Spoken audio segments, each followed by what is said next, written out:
The autumn rain pounded against the windows of Carrington Manor, a sprawling estate nestled in the Virginia countryside. Inside, Grace Hollins clutched her small suitcase, gazing up at the grand staircase that seemed to stretch endlessly upward.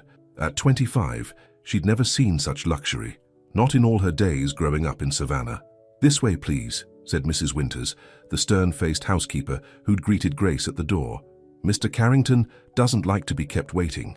Grace followed, her heart pounding. She needed this job desperately. After her grandmother's medical bills had drained their savings, and with her younger brother's college tuition coming due, the generous salary offered by the Carrington household seemed like a miracle. "The last 3 nurses didn't last a week," Mrs. Winters said over her shoulder. "Mr. Carrington can be difficult." "I'm not a nurse," Grace replied softly. "I'm just here as a housekeeper and personal assistant." Mrs. Winters stopped abruptly and turned. "Make no mistake, Miss Hollins, you'll be doing everything. Cleaning, cooking, personal care, everything. Since the accident, Mr. Carrington refuses professional medical staff, says he won't be treated like a patient in his own home." Grace nodded. She'd been briefed about Sebastian Carrington's condition when she applied for the position. A private plane crash 8 months ago had left him paralyzed from the waist down. What the employment agency hadn't mentioned was his temperament. "Here we are." Mrs. Winters paused outside double oak doors. "Your rooms are through there, connected to Mr. Carrington's suite. You'll be on call 24 hours a day, with Sundays off when Nurse Jenkins comes in." She lowered her voice. "Don't take anything he says personally. He wasn't always like this." With that cryptic warning, Mrs. Winters knocked and opened the door. The room beyond was dimly lit, with heavy curtains drawn against the daylight.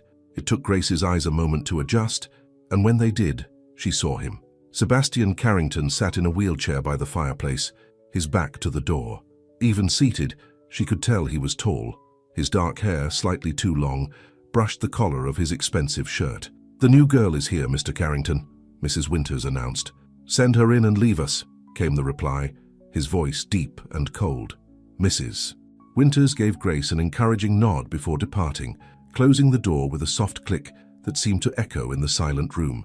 "Come where I can see you," Sebastian commanded without turning. Grace moved forward, circling to stand before him. Her first impression was of striking good looks hardened by bitterness. Sebastian Carrington had the kind of face that belonged on magazine covers, strong jawline, penetrating blue eyes, and features that spoke of old money and privilege. But those eyes were now cold, and the set of his mouth suggested he rarely smiled anymore.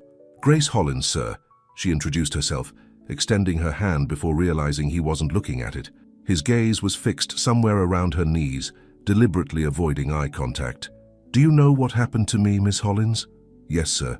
I was told about your accident." "And yet, you still took the job." His laugh was without humor. "Either you're desperate or foolish." Grace straightened her shoulders. "I need the work, Mr. Carrington, but I'm neither desperate nor foolish. I've cared for sick relatives before." "I am not sick," he snapped, finally looking up at her. "I am not an invalid or a charity case.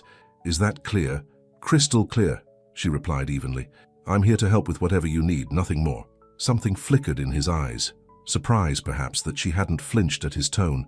"Mrs. Winters will show you your duties. Breakfast at 7, not a minute later. I take my coffee black." He turned his wheelchair away, a clear dismissal. "Don't unpack too thoroughly, Miss Hollins. Few last more than a few days." "I'll keep that in mind," Grace said, then added, "Though I should warn you, sir, I'm very stubborn once I set my mind to something." She thought she saw the corner of his mouth twitch, but it might have been a trick of the firelight. As she turned to leave, Sebastian called after her. "Miss Hollins?" "Yes?" "Why did you really take this job?" The truth this time. Grace paused, considering her answer. "My grandmother always said that everybody deserves dignity, especially when they're at their lowest. I believe that." His expression darkened. "Then your grandmother was a fool, too." Instead of responding to the barb, Grace simply nodded and left the room. Outside, she leaned against the wall and took a deep breath. The man was as challenging as rumored, but she'd faced difficult people before. What troubled her more was the pain she'd glimpsed behind his cold exterior. Mrs. Winters was waiting in the hallway. "Still with us, then?" "Most run out crying after 5 minutes with him." "It takes more than harsh words to scare me off," Grace replied. "Good," the older woman nodded approvingly. "He needs someone who won't break. Now let me show you around." The first week passed in a blur of learning routines and navigating Sebastian's moods. Grace quickly discovered that mornings were worst when he woke to the renewed realization of his condition. By afternoon, his bitterness would fade to mere coldness, and evenings sometimes brought brief moments of civility. Every day she helped him dress, prepared his meals, cleaned his rooms, and assisted with his exercises, all while enduring his cutting remarks and long silences. She learned to move efficiently, to anticipate his needs, and most importantly, to treat him normally. On her 7th day, as Grace was arranging fresh flowers in the sitting room, Sebastian watched her from his wheelchair. "You're still here," he observed, almost accusingly. "Yes, sir," she replied, continuing her task. "Why haven't you quit?" "I've given you plenty of reasons to." Grace turned to face him. "Do you want me to quit, Mr. Carrington?" The question seemed to catch him off guard. "What I want stopped mattering 8 months ago." "I disagree," Grace said simply, returning to the flowers. After a moment, she began to hum softly, an old gospel tune her grandmother had taught her. "Must you do that?" Sebastian snapped. Grace paused. "The humming. I'm sorry, it's a habit. It's irritating." "All right." She continued her work in silence. After a few minutes, Sebastian sighed heavily. "What was that song?" "Just an old hymn my grandmother sang. His eye is on the sparrow." "Your grandmother again," he noted. "You mention her often." "She raised me after my parents died. She passed last year." Sebastian said nothing, but his expression softened almost imperceptibly. That evening, as Grace helped Sebastian prepare for bed, a routine that still felt awkward for both of them, he spoke again. "I used to fly my own plane," he said suddenly, as she helped him from the wheelchair to the bed. "I was bringing investors back from a meeting in Boston. The storm came out of nowhere." Grace paused, surprised by the personal revelation. "Were you the only survivor?" "Yes. Sometimes I wish I hadn't been." "I'm glad you were," Grace said quietly, adjusting his pillows. "Why? You didn't even know me." "Every life has value, Mr. Carrington," he scoffed. "Even half a life?" "Especially then," she replied firmly. Sebastian stared at her for a long moment. "You really believe that, don't you?" "With all my heart." He looked away first. "You can go now." Grace nodded and headed toward the door to her adjoining room. "Miss Hollins." She turned back. "The humming. It's not that irritating." It wasn't an apology, but coming from Sebastian Carrington, it felt like one. By the end of the first month, a tentative routine had been established. Grace had learned the specific ways Sebastian liked things done, from how his shirts were pressed to the exact temperature of his shower. In turn, he had begun to tolerate her presence with less obvious resentment. One rainy afternoon, Grace entered the library to find Sebastian staring out the window, his wheelchair positioned to face the gardens, now battered by the downpour. "Tea, Mr. Carrington?" she offered, setting down a tray. "Did I ask for tea?" he replied, though without his usual bite. "No, but it's that kind of day," Grace said, pouring a cup and placing it on the table beside him. To her surprise, he took it. "What kind is this? It smells different." "Chamomile with a touch of honey. My grandmother's remedy for gloomy days." Sebastian took a sip. "Your grandmother again. She seems to have had remedies for everything." "Nearly everything," Grace agreed, a hint of sadness in her voice. Sebastian studied her. "Except her own illness." Grace nodded, surprised by his perceptiveness. "What was it?" he asked. "Cancer. By the time they found it, it was too late." Sebastian was quiet for a moment. "I'm sorry." The simple words hung in the air between them, the first genuinely sympathetic thing he'd said to her. "Thank you," Grace replied. They sat in silence, listening to the rain. It wasn't comfortable exactly, but it wasn't tense either. "Before all this," Sebastian gestured to his legs, "I never stopped moving, always rushing to the next meeting, the next deal, the next country. Now all I have is time." "Some might see that as a gift," Grace ventured. "A gift?" His laugh was bitter. "To be trapped in this chair, in this useless body? To have time to think, to really see the world around you? There's nothing I want to see anymore." Grace considered this. "Then maybe it's not about seeing. Maybe it's about listening." Sebastian frowned. "To what?" Instead of answering, Grace moved to the grand piano that stood unused in the corner of the library. She sat down and began to play, a simple, soulful melody that filled the room. Sebastian's eyes widened in surprise. "You never mentioned you could play. You never asked," Grace replied, continuing the gentle tune. "Music was my first love, before life took me in other directions." As the melancholy notes blended with the sound of rain against the windows, Sebastian closed his eyes. For the first time since Grace had arrived, his face relaxed, the hard lines of bitterness temporarily smoothed away. When she finished, The silence felt different, expectant rather than empty. "Play something else," Sebastian said quietly. Grace did, moving into another melody, this one brighter. As she played, she began to sing softly, her clear voice adding another layer to the music. Sebastian watched her, really seeing her perhaps for the first time, not as a servant or a caretaker, but as a person with her own story, her own talents, her own pain. When she finished the second song, Grace stood up. "I should get dinner started." "Where did you learn to play like that?" Sebastian asked, stopping her. "Church mostly. Then some lessons in high school before I had to start working." "You're very good." The compliment, so unexpected, brought a smile to Grace's face. "Thank you, Mr. Carrington." "Sebastian," he said suddenly. "My name is Sebastian." Grace's smile widened.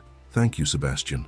It was a small change, but somehow it felt significant, like a tiny crack in a wall that had seemed impenetrable.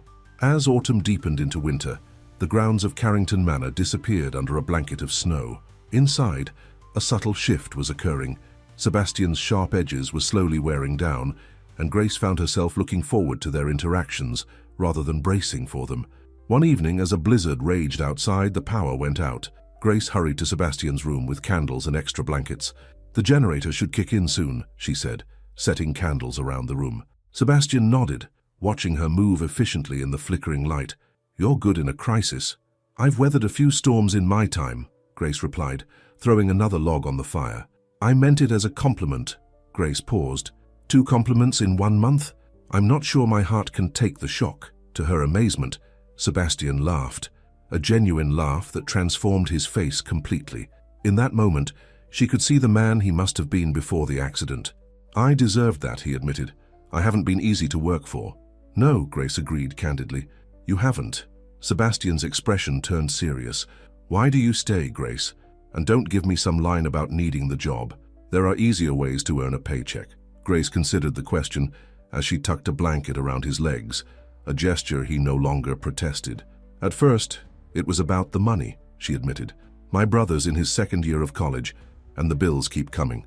But now," she met his eyes in the candlelight, "I stay because I think you need me, not just for the physical help, but because nobody should be alone in their pain." Sebastian looked away, clearly uncomfortable with her honesty. "I don't need your pity." "Good, because I don't offer it," Grace replied firmly. "What I offer is presence. Someone who sees you, all of you, not just the wheelchair." The silence stretched between them, filled with unspoken emotions. Finally, Sebastian spoke, his voice barely audible above the howling wind. "Sometimes I feel like I died in that crash too, like the real Sebastian Carrington is gone, and this bitter shell is all that's left." Grace sat on the edge of the chair near his wheelchair. "The real Sebastian is still there, he's just wounded and scared." "I'm not scared," he protested automatically. "Aren't you?" Grace challenged gently. "Scared that this is all there is now? That you'll never be more than a man in a wheelchair? That no one will ever see beyond that?" Sebastian stared at her, his defenses momentarily down. "How do you do that?" "Do what?" "See right through me."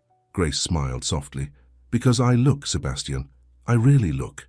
The room fell silent, except for the crackling of the fire. In the dancing shadows, something shifted between them, something neither was ready to name. The generator hummed to life and the lights flickered on, breaking the moment.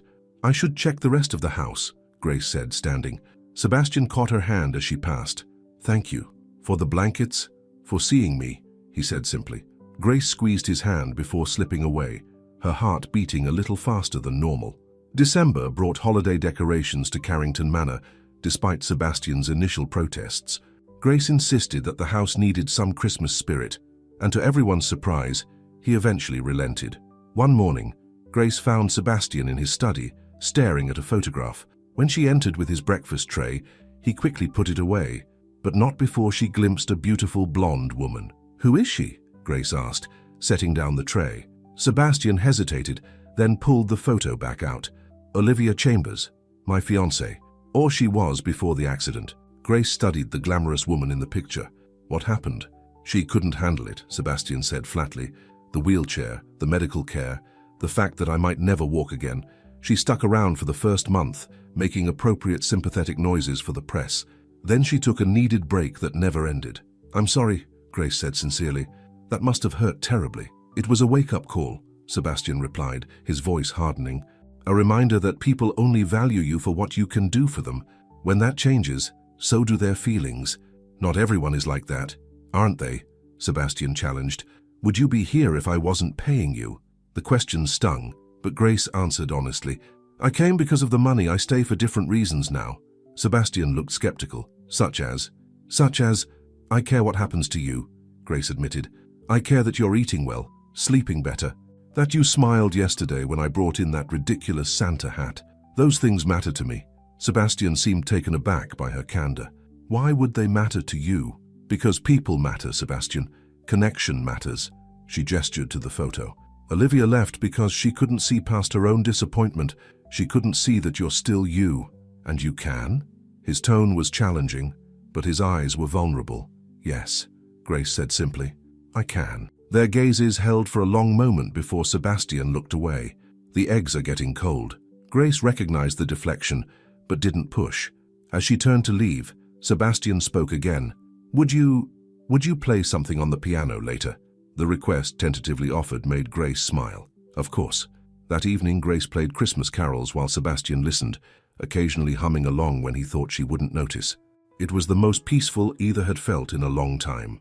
Later, as Grace helped Sebastian prepare for bed, a routine that had become comfortable rather than awkward, he seemed lost in thought. Something on your mind? She asked, as she helped him transfer from the wheelchair to the bed. Do you ever regret the paths not taken? He asked unexpectedly. The music career you might have had. Grace considered this as she arranged his pillows. Sometimes. But then I think about the people I wouldn't have met, the experiences I wouldn't have had. She met his eyes. The person I wouldn't have become. And you're satisfied with that person, the caretaker instead of the musician? I'm both, Grace corrected gently. Just as you're still a businessman, even if you're not in the office every day. We're not defined by one aspect of our lives, Sebastian. He absorbed this, his expression thoughtful. I haven't been to the office in 8 months. Maybe it's time, Grace suggested. In this? He gestured to the wheelchair. Why not? It's just a way to get around. Sebastian shook his head. You make it sound so simple. It is, and it isn't, Grace acknowledged. It won't be easy, but hiding away isn't the answer either. I'm not hiding, Sebastian protested. Grace raised an eyebrow skeptically. Fine, he conceded. Maybe I am hiding. It's easier than facing everyone's pity. Or maybe, Grace said carefully, you're the one pitying yourself and you're projecting that onto everyone else. Sebastian looked ready to snap back, but then his expression changed. You don't pull your punches, do you? Not when it matters, Grace replied. And you matter, Sebastian. The simple declaration hung in the air between them, weighted with unspoken emotions. Good night, Grace, Sebastian finally said, his voice softer than usual. Good night, Sebastian, she replied, turning off the light before retreating to her room. Once alone, Grace leaned against the door, her heart racing. Something was changing between them, something that both thrilled and frightened her. Sebastian was her employer, a man still wounded in body and spirit, and yet she couldn't deny the growing connection between them. As she prepared for bed, Grace told herself that what she felt was compassion, nothing more. But as she drifted off to sleep, the image of Sebastian's rare smile followed her into her dreams. In his own room, Sebastian lay awake, staring at the ceiling. For the first time in 8 months, his thoughts weren't dominated by what he had lost. Instead, he found himself thinking of gentle hands and a voice that could make him forget, even briefly, that half his body no longer obeyed his commands. It terrified him. January arrived with bitter cold winds and new beginnings at Carrington Manor. After their conversation about hiding away, Sebastian had surprised Grace by asking her to schedule a meeting with his executive team at the Manor. It was a small step, but an important one. Are you sure you don't want to hold the meeting at the office? Grace asked, as she helped Sebastian select a suit for the occasion. One battle at a time, he replied, examining the navy suit she'd laid out. Let's see if I can handle a business meeting without biting someone's head off before we tackle the corporate headquarters. Grace smiled, pleased by his self-awareness. Fair enough, though you've gotten much better at not biting heads off. Only yours, Sebastian said, the corner of his mouth lifting in what had become an increasingly familiar half-smile. As Grace helped him into his jacket, their faces came close together. For a brief moment, neither moved, caught in an unexpected current of awareness. Grace was the first to step back, smoothing the lapels of his jacket with hands that weren't quite steady. You look very handsome, she said, then added hastily, Very professional. Sebastian caught her hand before she could move away. Thank you, Grace. Not just for this, he gestured to the suit, but for pushing me to take this step. The sincerity in his eyes made her heart flutter. You're welcome. The meeting went better than either expected. Grace served coffee and refreshments, observing the interactions with interest. Sebastian's team seemed genuinely happy to see him engaged again, though Grace noticed how some avoided looking at the wheelchair, while others stared too obviously. Sebastian handled it all with surprising grace, focusing on business matters with the sharp intelligence that had built his empire. Only Grace, who had come to read his expressions so well, could see the tension in his shoulders and the strain around his eyes as the meeting progressed. When the executives finally departed, Sebastian wheeled himself to the library, where Grace found him staring into the fire. That went well, she said, bringing him a scotch, his first in months. Better than I expected, he admitted, accepting the drink. Though Richard couldn't stop staring at the chair, and Jennifer kept patting my hand like I was terminally ill. They'll get used to it, Grace assured him.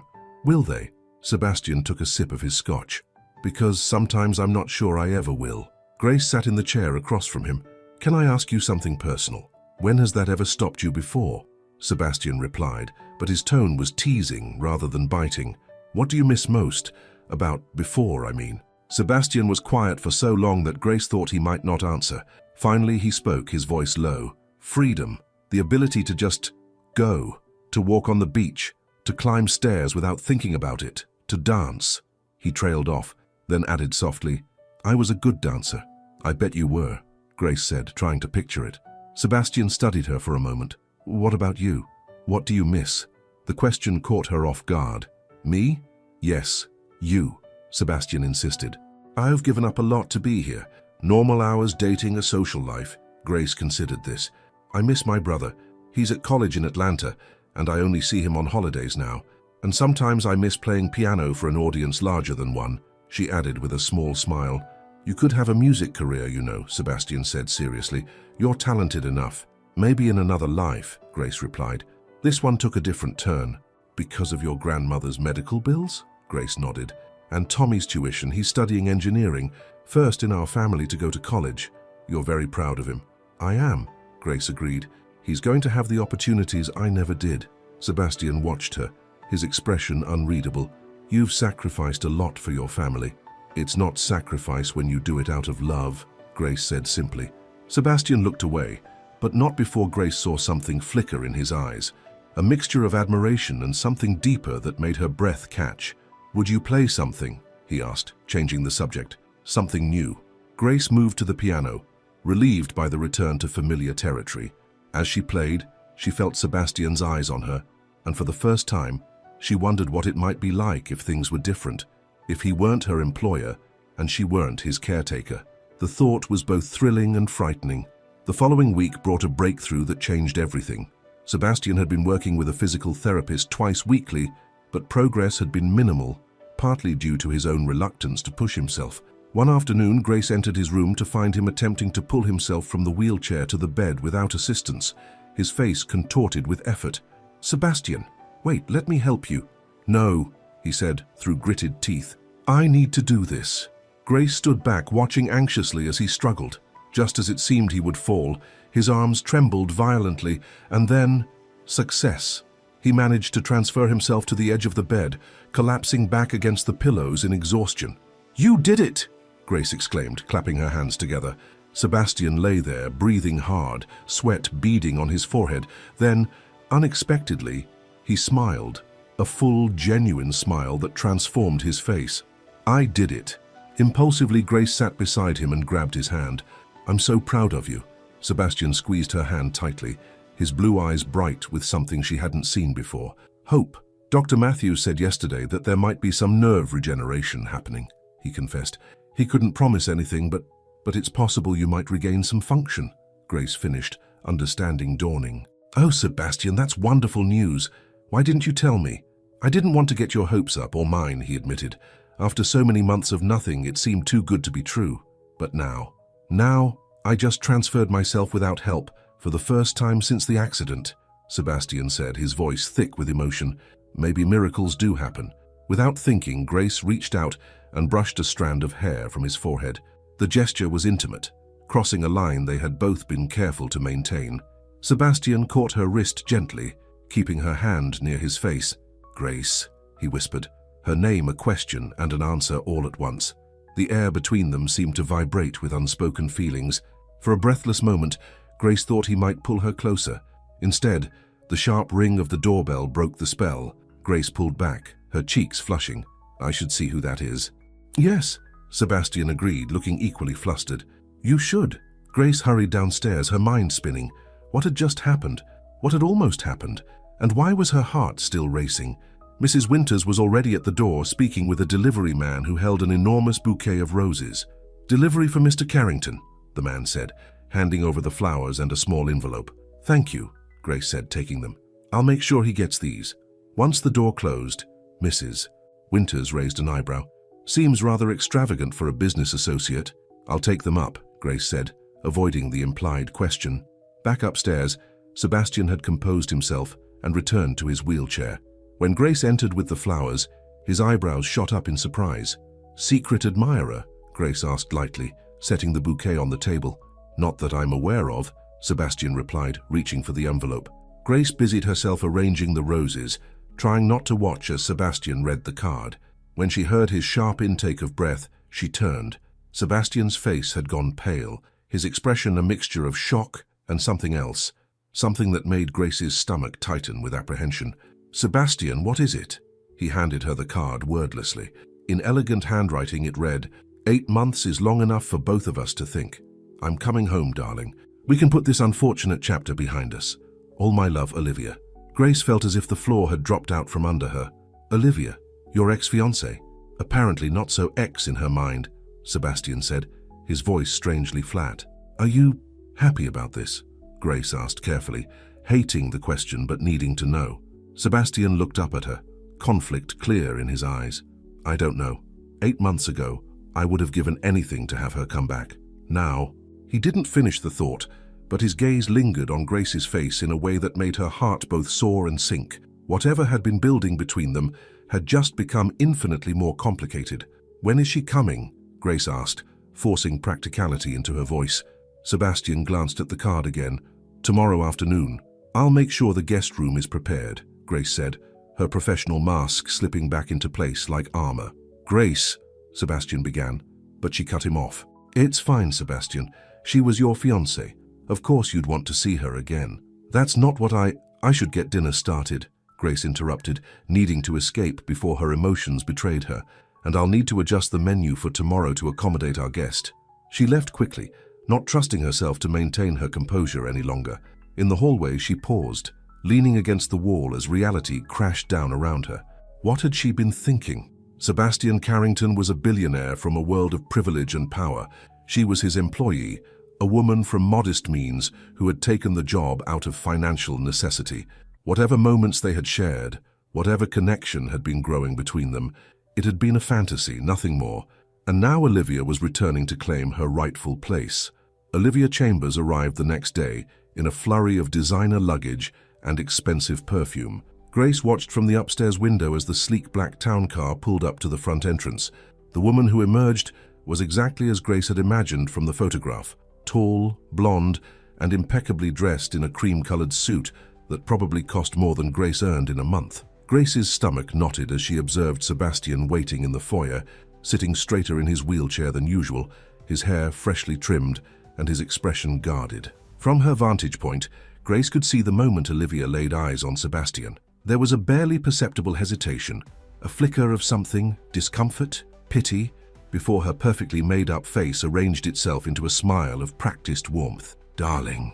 Olivia's voice carried up the stairs as she swept forward, bending to kiss Sebastian's cheek. "You look wonderful." Sebastian accepted the kiss stiffly. "Hello, Olivia. This is unexpected." "I know. I should have given more notice," Olivia said, slipping off her designer coat to reveal a figure that belonged on a runway. "But I was afraid you might tell me not to come, and we have so much to talk about." Grace backed away from her observation post, not wanting to eavesdrop further. She retreated to her room, closing the door softly behind her. For the first time since arriving at Carrington Manor, she felt like an intruder. Later that afternoon, Grace brought tea to the library where Sebastian and Olivia were talking. She entered quietly, hoping to set down the tray and leave without disturbing their conversation. "Can't just waltz back in after 8 months and act like nothing happened," Sebastian was saying, his voice tight with controlled anger. "I needed time to process everything, Sebastian," Olivia replied. "It was a shock for me too." "A shock," Sebastian repeated flatly. "Yes, I imagine my paralysis was quite inconvenient for your wedding plans." Olivia sighed dramatically. "That's not fair. I was overwhelmed. The doctors saying you might never walk again, the press constantly hounding us. I needed space to think. 8 months of space. I'm here now, aren't I?" Olivia reached for his hand. "We can start over, rebuild what we had." Grace accidentally clinked a teacup against the tray, alerting them to her presence. Both turned to look at her. "I'm sorry to interrupt," she said, keeping her voice neutral. "I brought tea." "Thank you, Grace," Sebastian said, his eyes meeting hers briefly before looking away. Olivia studied Grace with undisguised curiosity. "So you're the famous Grace, Sebastian's new caretaker." The slight pause before caretaker carried a weight of implication that made Grace's cheeks warm. "Yes, ma'am," Grace replied simply, setting down the tray. "Sebastian tells me you've been quite the godsend," Olivia continued, her tone pleasant but her eyes calculating, "handling everything so competently." "Grace has been invaluable," Sebastian said firmly. "I wouldn't have made it through these past months without her." The sincerity in his voice made Grace's heart twist painfully. "How touching," Olivia murmured, her gaze flicking between them. "Well, I'm here now, so you can have a much-deserved break, Grace. I'm sure caring for Sebastian has been demanding." "It's my job, Ms. Chambers," Grace replied evenly, "and not one I need a break from." The two women locked eyes for a moment, an unspoken challenge passing between them. "Will there be anything else?" Grace asked, addressing Sebastian. "No, thank you," he said, looking uncomfortable. Grace nodded and left, feeling Olivia's eyes on her back all the way to the door. That evening, as Grace prepared dinner, Olivia appeared in the kitchen doorway. "It smells divine in here," she said, entering with the confident air of someone who owned the space. "What are you making?" "Coq au vin," Grace answered, continuing to stir the sauce. "It's one of Sebastian's favorites." "Is it?" Olivia leaned against the counter. "Funny, he always preferred steak when we dined out." "People's tastes change," Grace said neutrally. Olivia smiled thinly. "Yes, they do. But some things are constant, like history and shared experiences." She picked up a wineglass from the counter and took a sip. "Sebastian and I have years of that. We understand each other's worlds." Grace kept her expression carefully blank. "The dinner will be ready in 20 minutes, Ms. Chambers." "Olivia, please," the blonde insisted with false warmth. "After all, we're practically family now that I'm back." Before Grace could respond, Olivia added casually, "By the way, Sebastian told me about his physical therapy progress. Isn't it wonderful? The doctors are quite optimistic that he might regain significant mobility." "Yes, it's very encouraging," Grace agreed. "It changes everything, doesn't it?" Olivia continued, watching Grace's face carefully. "The prognosis is so much brighter now than when I needed my space." The implication was clear. Now that Sebastian might walk again, Olivia had returned to claim what she considered hers. "If you'll excuse me," Grace said, keeping her voice steady, "I need to finish preparing dinner." "Of course," Olivia replied with a victorious smile, setting down her glass. "Don't let me distract you from your duties." After Olivia left, Grace gripped the edge of the counter, trying to calm her racing heart. She had no right to feel this way. Hurt, jealous, betrayed. Sebastian was her employer, nothing more. And Olivia was his fiancée. The woman he had chosen before the accident changed everything. If Sebastian could walk again, he would return to his old life. Board meetings, charity galas, exotic travels. A life where someone like Grace had no place except as a member of the staff. Dinner that evening was a tense affair. Grace served the meal and then retreated to the kitchen, but she could hear Olivia's animated chatter and Sebastian's more reserved responses through the dining room door. Later, as she cleaned up, Sebastian wheeled himself into the kitchen. "You didn't join us for dinner," he said. "It didn't seem appropriate," Grace replied, keeping her back to him as she loaded the dishwasher. "Since when do you worry about what's appropriate?" Sebastian asked, a hint of his old sharpness returning. Grace turned to face him. "Since your fiancée returned." "Ex-fiancée," Sebastian corrected. "That's not how she sees it." Sebastian ran a hand through his hair in frustration. "I know. She's acting like the last 8 months never happened, like she didn't walk out when I needed her most. But now she's back," Grace said quietly, Because you might walk again. Sebastian's head snapped up. Is that what she told you? She didn't have to. It's obvious. And you think I'd take her back just like that? There was hurt in his voice now. That I've forgotten how she abandoned me? Grace sighed, suddenly tired. I don't know, Sebastian. She's beautiful, sophisticated, from your world, and she's here, fighting for you. My world, Sebastian repeated slowly. And what world is that exactly? You know what I mean. Do I? Sebastian wheeled closer. Because the world I lived in before the accident was cold and empty despite all its luxury. The people in it, Olivia included, cared more about what I could do for them than who I was. Grace remained silent, afraid to hope for what his words might mean. The only real warmth I've felt in years has been here, in this house, with... Sebastian stopped abruptly, seeming to reconsider his words. With, Grace prompted softly. Their eyes met, and the air between them seemed to crackle with unspoken feelings. Before Sebastian could answer, the kitchen door swung open and Olivia appeared, her smile faltering slightly at finding them alone together. There you are, darling, she said to Sebastian. I was wondering where you'd disappeared to. Just thanking Grace for dinner, Sebastian replied, his expression closing off. It was delicious, Olivia agreed, placing a possessive hand on Sebastian's shoulder.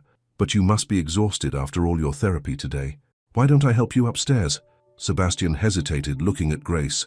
Grace usually... I insist, Olivia interrupted smoothly. After all, if we're going to rebuild our relationship, I need to understand all aspects of your life now. The word rebuilding hung in the air like a challenge. Grace looked away, unable to bear the weight of the moment. Good night, Grace, Sebastian said, his voice carrying a note of regret. Good night, she replied, not meeting his eyes as Olivia took control of the wheelchair, steering him out of the kitchen. Once alone, Grace leaned against the counter, tears burning behind her eyes. She had no right to feel this way, she reminded herself again. No claim on Sebastian's heart or future. She was his employee, nothing more. But as she finished cleaning the kitchen, Grace couldn't silence the voice in her heart that whispered it had become something much more than that. Over the next week, Olivia established herself firmly at Carrington Manor, taking over more and more of Grace's duties related to Sebastian's care. She accompanied him to physical therapy, sat in on his business calls, and made it clear at every opportunity that she intended to resume her place in his life. Grace found herself increasingly relegated to household duties, the intimacy she had shared with Sebastian now replaced by a strained politeness whenever Olivia was present, which was constantly. One afternoon, Grace was changing linens in the guest rooms when she overheard Olivia on the phone in the hallway. It's going better than expected, Olivia was saying in a low voice. The doctors think he might walk again, possibly within the year. And the company's stock has recovered completely since the accident. There was a pause as the person on the other end spoke. No, he hasn't signed anything yet, Olivia continued. But once we're officially engaged again, I can work on getting my name added to the accounts. The prenup will need to be renegotiated, of course, given his condition. Grace froze, horrified by what she was hearing. The only complication is the maid, Olivia added with a sigh. She's clearly developed feelings for him, and he seems to have some sort of attachment to her. Nothing serious, I'm sure, but I need to get her out of the picture. Another pause. Don't worry, Mother. I have it all under control. Sebastian may be in a wheelchair, but he's still a man, and men are predictable. A few more weeks of devoted attention, and he'll be eating out of my hand. Then we can start discussing wedding dates. The sound of footsteps indicated Olivia was moving away. Grace stood rooted to the spot, her mind racing. Should she tell Sebastian what she'd overheard? Would he even believe her, or would he think she was jealous and trying to sabotage his reunion with Olivia? Before she could decide, a soft knock at the open door made her turn. Mrs. Winters stood there, her expression sympathetic. She's a piece of work, isn't she? The housekeeper said quietly, nodding in the direction Olivia had gone. You heard? Enough, Mrs. Winters confirmed. I've seen her type before. Gold diggers get even more determined when they sense vulnerability. What should I do? Grace asked, genuinely uncertain. Mrs. Winters sighed. That depends on what you want, my dear. What I want doesn't matter, Grace replied automatically. Doesn't it? The older woman studied her knowingly.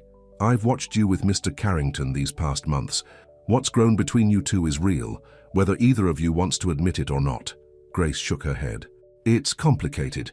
Love always is, Mrs. Winters said simply, but that doesn't make it any less worth fighting for. I never said I loved him, Grace protested weakly. Mrs. Winters just smiled. You didn't have to, dear. It's written all over your face whenever you look at him.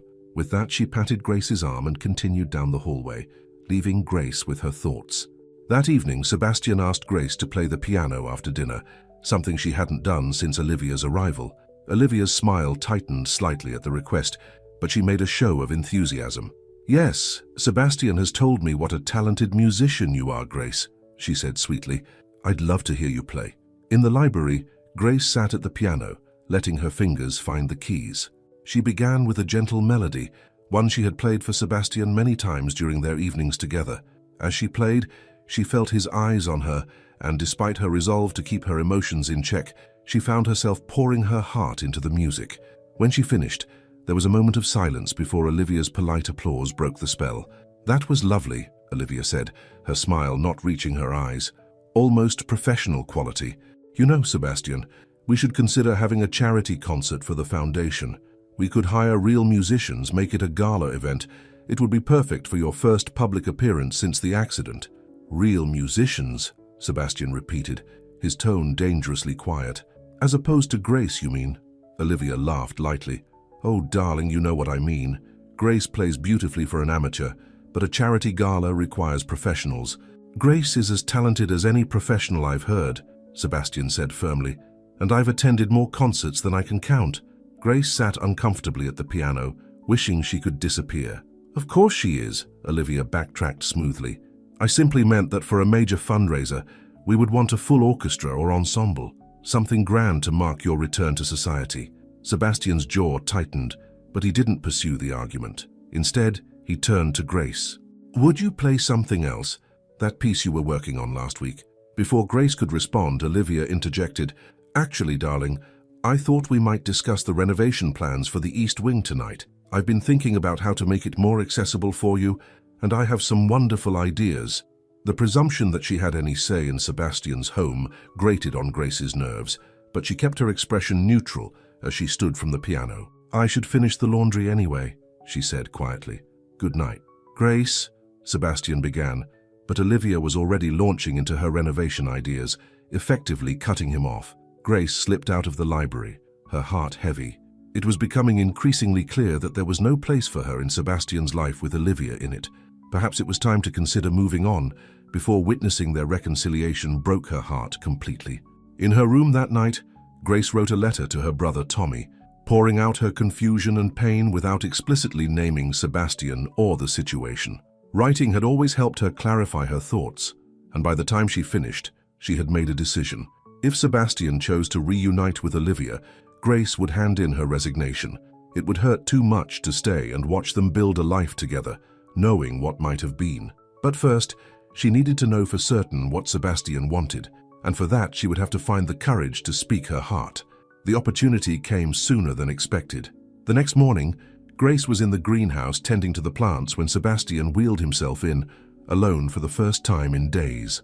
I've been looking for you, he said, his voice soft in the humid air. Grace turned from the flowers she was watering, her heart skipping at the sight of him. Where's Olivia? She went into town to meet with a decorator, Sebastian replied, a hint of irritation in his tone. Apparently my home needs a complete overhaul to be suitable for her tastes. Grace managed a small smile. I see. No, I don't think you do, Sebastian said, moving closer. Grace, we need to talk about what's happening here. With the house renovations, Grace asked, deliberately misunderstanding. With us, Sebastian clarified, his blue eyes intense. With this situation, Grace set down the watering can, knowing she couldn't avoid the conversation any longer. I overheard Olivia on the phone yesterday, she admitted. She was talking to her mother about getting back together with you because of your improved prognosis and the company's stock recovery. She mentioned renegotiating the prenup and getting her name added to your accounts. Sebastian's expression darkened. Are you sure? Yes, Grace said firmly. I wouldn't make something like that up, Sebastian. I know you wouldn't, he said, surprising her. It confirms what I already suspected. Olivia hasn't changed. She's still the same opportunistic woman who left when things got difficult. Then why let her stay? Grace asked, the question that had been burning inside her finally escaping. Sebastian looked away, his profile strong against the greenery surrounding them. At first, I was curious to see if any real feelings remained. if the history we shared still meant anything. And does it? Grace held her breath, waiting for his answer. No, Sebastian said simply. Whatever I felt for Olivia died during those months when she abandoned me. I was just too bitter to acknowledge it until recently. Relief flooded through Grace, followed immediately by uncertainty. So what happens now?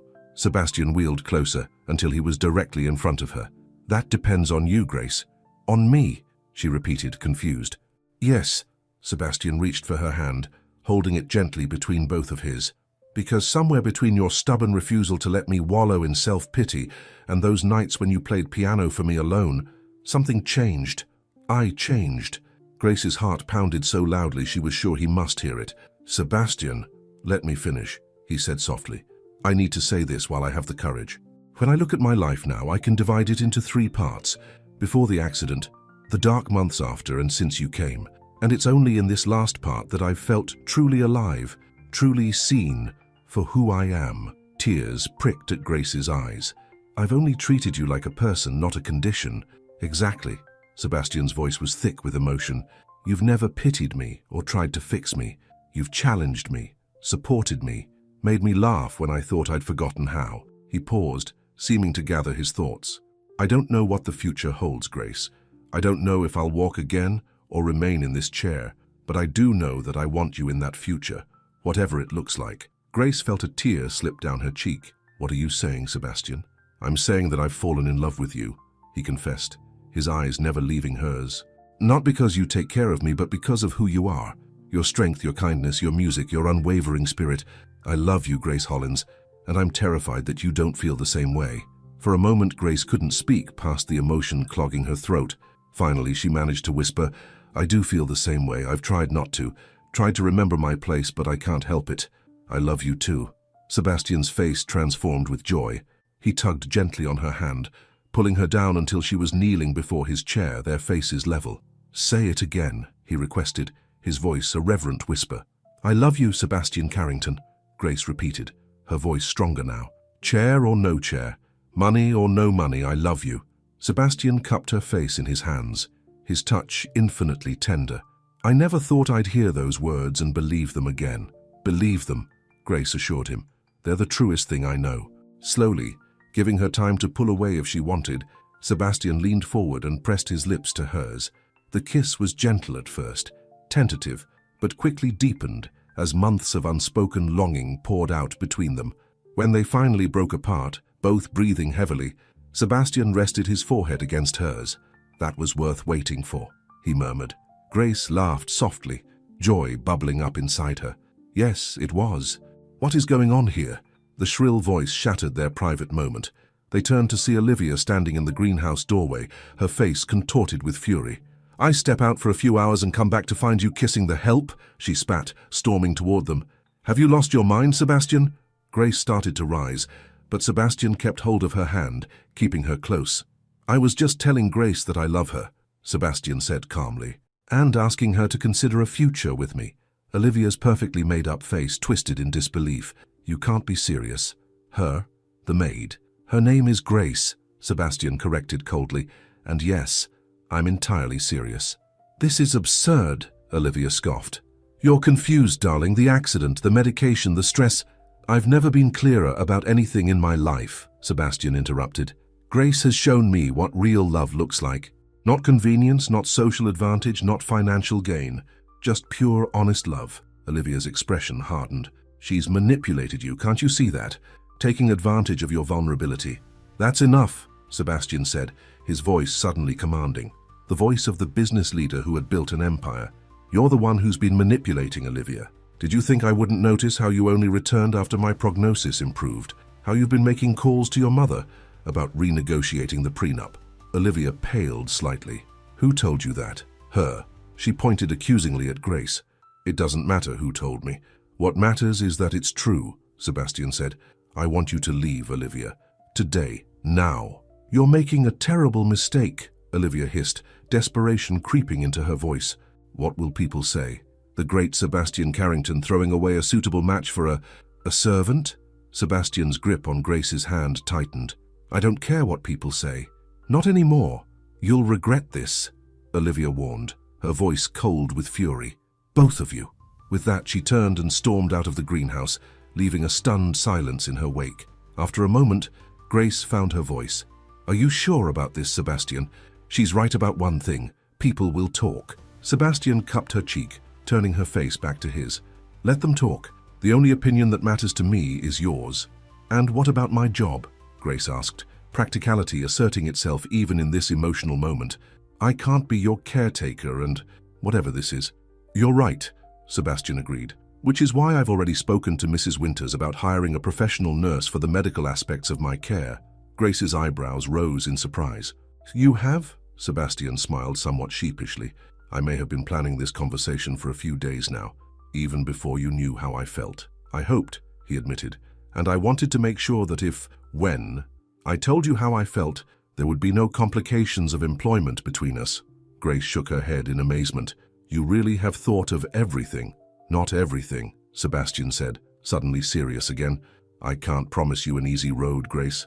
There will be challenges, my health, the gossip, the differences in our backgrounds, and I don't know what the future holds for my mobility." "I don't care about any of that," Grace insisted. "All I care about is you, the man I've come to know these past months, the man I love." Sebastian's eyes shone with emotion. "Then will you stay? Not as my employee, but as the woman I love." "Yes," Grace whispered, joy spreading through her like sunlight. "Yes, I'll stay." Sebastian pulled her close for another kiss, this one filled with promise and hope. In the warm sanctuary of the greenhouse, surrounded by growing things, they began to imagine a future neither had dared dream of before. The aftermath of Olivia's dramatic exit was surprisingly peaceful. She left the manor within hours, taking her designer luggage and wounded pride with her. Mrs. Winters, who had witnessed the confrontation from a discreet distance, merely smiled knowingly when Sebastian informed her of the changed circumstances. "About time," was all she said, patting Grace's hand affectionately. The transition wasn't without its awkward moments. The staff had to adjust to Grace's new position in the household, and Grace herself struggled with the shift from employee to what, exactly? Girlfriend seemed too casual a term for what they shared, yet anything more formal felt premature. "Does it need a label?" Sebastian asked one evening as they sat in the library, the firelight casting a warm glow over them. "Can't we just be Sebastian and Grace for now, figuring it out together?" Grace smiled, nestled beside him on the sofa. "That sounds perfect." February brought renewed progress in Sebastian's physical therapy. With Grace's encouragement, he pushed himself harder than ever, determined to regain as much function as possible. "The feelings coming back in my upper thighs," he told her one day, after a particularly grueling session. "Dr. Matthews says it's a very good sign." Grace squeezed his hand. "That's wonderful, Sebastian." "He thinks I might be able to stand with braces soon," Sebastian continued, his voice a mixture of hope and caution. "Not walk yet, but stand. One step at a time," Grace said, then laughed at her unintentional pun. No pun intended. Sebastian joined in her laughter, the sound filling the room with joy. These moments of lightness, of simple happiness, had become increasingly common between them. Later that week, Sebastian surprised Grace by asking her to accompany him to a board meeting at his company headquarters. "Are you sure?" she asked, knowing it would be his first public appearance since the accident. "It's a big step." "I'm sure," Sebastian said firmly, "but only if you're by my side." The day of the meeting arrived with clear skies and nervous anticipation. Grace helped Sebastian dress in his finest suit, her hands lingering on his shoulders as she adjusted his tie. "You look handsome," she told him, placing a gentle kiss on his lips. "And you look beautiful," he replied, admiring the simple but elegant blue dress she had chosen. "Are you ready for this? The board members can be sharks." Grace smiled confidently. "I've faced worse. Remember how you treated me my first week here?" Sebastian laughed. "Fair point. Let's go show them what we're made of." The board meeting was held in a sleek conference room on the top floor of the Carrington Industries building. As Sebastian wheeled into the room with Grace beside him, conversations halted and all eyes turned to them. Grace felt Sebastian tense slightly under the scrutiny, but he kept his head high, navigating to the head of the table with practiced ease. "Good morning, everyone," he said, his voice strong and authoritative. "Thank you for your patience during my absence. I'm pleased to be back." The board members murmured their welcomes, some warm, others more reserved. Their curious gazes kept shifting to Grace, clearly wondering who she was and why she was there. Sebastian noticed their questioning looks. "Allow me to introduce Grace Hollins, who has been instrumental in my recovery and who will be assisting me today." Grace nodded politely, feeling somewhat out of place among these powerful business people in their expensive suits. But Sebastian's hand found hers under the table, giving it a reassuring squeeze. The meeting proceeded smoothly, with Sebastian demonstrating that his business acumen remained as sharp as ever. Grace watched with pride as he commanded the room, his wheelchair becoming irrelevant as his intelligence and leadership took center stage. Afterward, as they prepared to leave, Richard Foster, Sebastian's longtime business partner, approached them. "It's good to have you back, Sebastian," he said sincerely. "The place hasn't been the same without you." "Thank you, Richard," Sebastian replied. "It feels good to be back." Richard's gaze shifted to Grace. "And it's a pleasure to meet you, Ms. Hollins. Sebastian speaks very highly of you." "The pleasure is mine," Grace said, warming to his genuine manner. As they left the building, reporters were waiting outside, alerted to Sebastian's first public appearance since the accident. Camera flashes exploded around them as Sebastian navigated his wheelchair through the crowd, Grace walking protectively beside him. "Mr. Carrington, how are you feeling? Will you be returning to work full-time? Is it true your condition is improving?" The questions came rapid-fire, overwhelming in their intensity, but Sebastian handled them with calm dignity, offering brief, positive responses without revealing too much. Then one reporter called out, "Mr. Carrington, who is the woman with you? Is she your nurse?" Sebastian paused, looking up at Grace with a question in his eyes. She gave him a slight nod, ready for whatever he chose to share. "This is Grace Hollins," Sebastian announced clearly, "and she is the woman I love." The declaration sent the reporters into a frenzy of new questions and photographs. Grace's cheeks burned, but she stood tall beside Sebastian as their driver hurried to help them into the waiting car.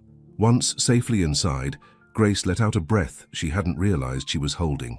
"Well, I guess the secret's out now." Sebastian took her hand. "Are you okay with that? I should have warned you I might do that." "I'm okay," Grace assured him, squeezing his fingers.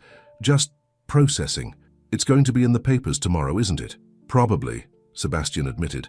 Sebastian Carrington returns to business with Mystery Woman at his side. He affected a news announcer's voice, making Grace laugh, despite her nervousness. "Olivia will see it," Grace said, sobering. "Good," Sebastian replied firmly. "Maybe then she'll understand that I've moved on for real." Back at the manor, they found an unexpected visitor waiting for them. Tommy, Grace's younger brother, had arrived for a surprise visit from college. "Tommy!" Grace exclaimed, rushing to embrace the tall, slender young man who rose from the sofa in the entrance hall. "What are you doing here?" "Spring break," Tommy explained, hugging her tightly. "And I wanted to see this fancy place you've been writing about." His eyes widened as he took in Sebastian in his wheelchair. "Mr. Carrington, sir, it's an honor to meet you." Sebastian wheeled forward, extending his hand. "The honor is mine, Tommy. Grace talks about you constantly." Tommy shook Sebastian's hand, a slight furrow of confusion on his brow as he looked between them. "Sis, your letter made it sound like you were just working here, but..." Grace smiled nervously.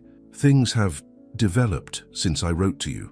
"Developed?" Tommy repeated, raising an eyebrow in a gesture so similar to Grace's that Sebastian had to smile. "Perhaps we should continue this conversation over dinner," Sebastian suggested. "I'm sure you're hungry after your journey, Tommy." Over dinner, Grace and Sebastian explained their relationship to a wide-eyed Tommy, who listened with increasing amazement. "So let me get this straight," he said finally. "You came here as his caretaker, and now you're together, like romantically." "Yes," Grace confirmed, her hand finding Sebastian's on the table. "I know it sounds unusual. It sounds like a movie," Tommy interrupted, shaking his head. "My sister and a billionaire." "Wow," Sebastian chuckled. "I assure you, Tommy, it's your sister I'm in love with, not the other way around. The billionaire part is incidental." Tommy studied Sebastian thoughtfully. "And you're serious about her? This isn't just, I don't know, a passing thing?" "Tommy," Grace exclaimed, embarrassed by her brother's directness. "It's a fair question," Sebastian said calmly, "and the answer is yes. I'm completely serious about Grace.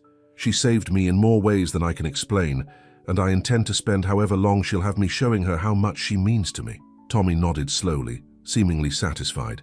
"Good, because Grace deserves the best. She's given up a lot for me over the years." "I know she has," Sebastian replied softly, "and I admire her tremendously for it." Grace blinked back tears at the exchange between the two men she loved most in the world. Later that evening, after Tommy had been shown to a guest room, Grace and Sebastian sat in the library discussing the day's events. "Your brother is a remarkable young man," Sebastian observed. "You've done an amazing job with him." "He's worked hard," Grace said proudly. "First in our family to go to college. He's going to be an engineer." "With your support," Sebastian added. "He told me how you worked 3 jobs to help pay for his first year of school." Grace shrugged. "That's what family does." Sebastian was quiet for a moment, thoughtful. "I want to help with his education, Grace." She stiffened slightly. "Sebastian, I appreciate the offer, but—" "I know what you're going to say," he interrupted gently. "That you don't want my money, that you and Tommy have managed on your own. And I respect that independence more than you know. But," Grace prompted, hearing the unspoken qualifier. "But I want to be part of your family now," Sebastian said simply. "And if family helps each other, then let me help with this. Not as charity, but as someone who cares deeply about both of you." Grace considered his words. "I'll think about it," she conceded, "but only if Tommy agrees, and only as a loan that we'll pay back someday." Sebastian smiled, knowing it was as much as she would concede for now. Fair enough. As February turned to March, life at Carrington Manor settled into a new rhythm. Grace officially moved from the staff quarters to Sebastian's wing of the house. Though they maintained separate bedrooms, a decision born of mutual respect and the desire to build their relationship on solid foundations. The press coverage following Sebastian's announcement had been intense but mercifully brief. The business world was more interested in his return to leadership than his personal life, and after a week of speculation about the mystery woman, newer scandals captured the media's attention. There was one notable exception. Olivia had given an exclusive interview to a society magazine, portraying herself as the loyal fiancée cruelly cast aside for a servant. The article was filled with thinly veiled insults about Grace's background and insinuations about her motives. "Don't ignore it," Sebastian advised when Grace discovered the magazine. "Anyone who knows me knows it's garbage." Grace tried to follow his advice, but the barbs stung nonetheless. She had never expected to be the subject of public scrutiny, and the experience was unsettling. "What if some people believe her?" Grace worried one evening. "What if they think I'm just after your money?" Sebastian took her hands in his. "First of all, anyone who matters knows better. Second, who cares what strangers think? And third," he kissed her gently, "you've had numerous opportunities to take advantage of my wealth if that was your goal, and you've consistently refused." "Still," Grace sighed, "I hate the idea of being seen as a gold digger." "Then we'll just have to prove them wrong," Sebastian said firmly. "Day by day, year by year, until no one can doubt what we have is real." The words, "year by year," sent a warm flutter through Grace's heart.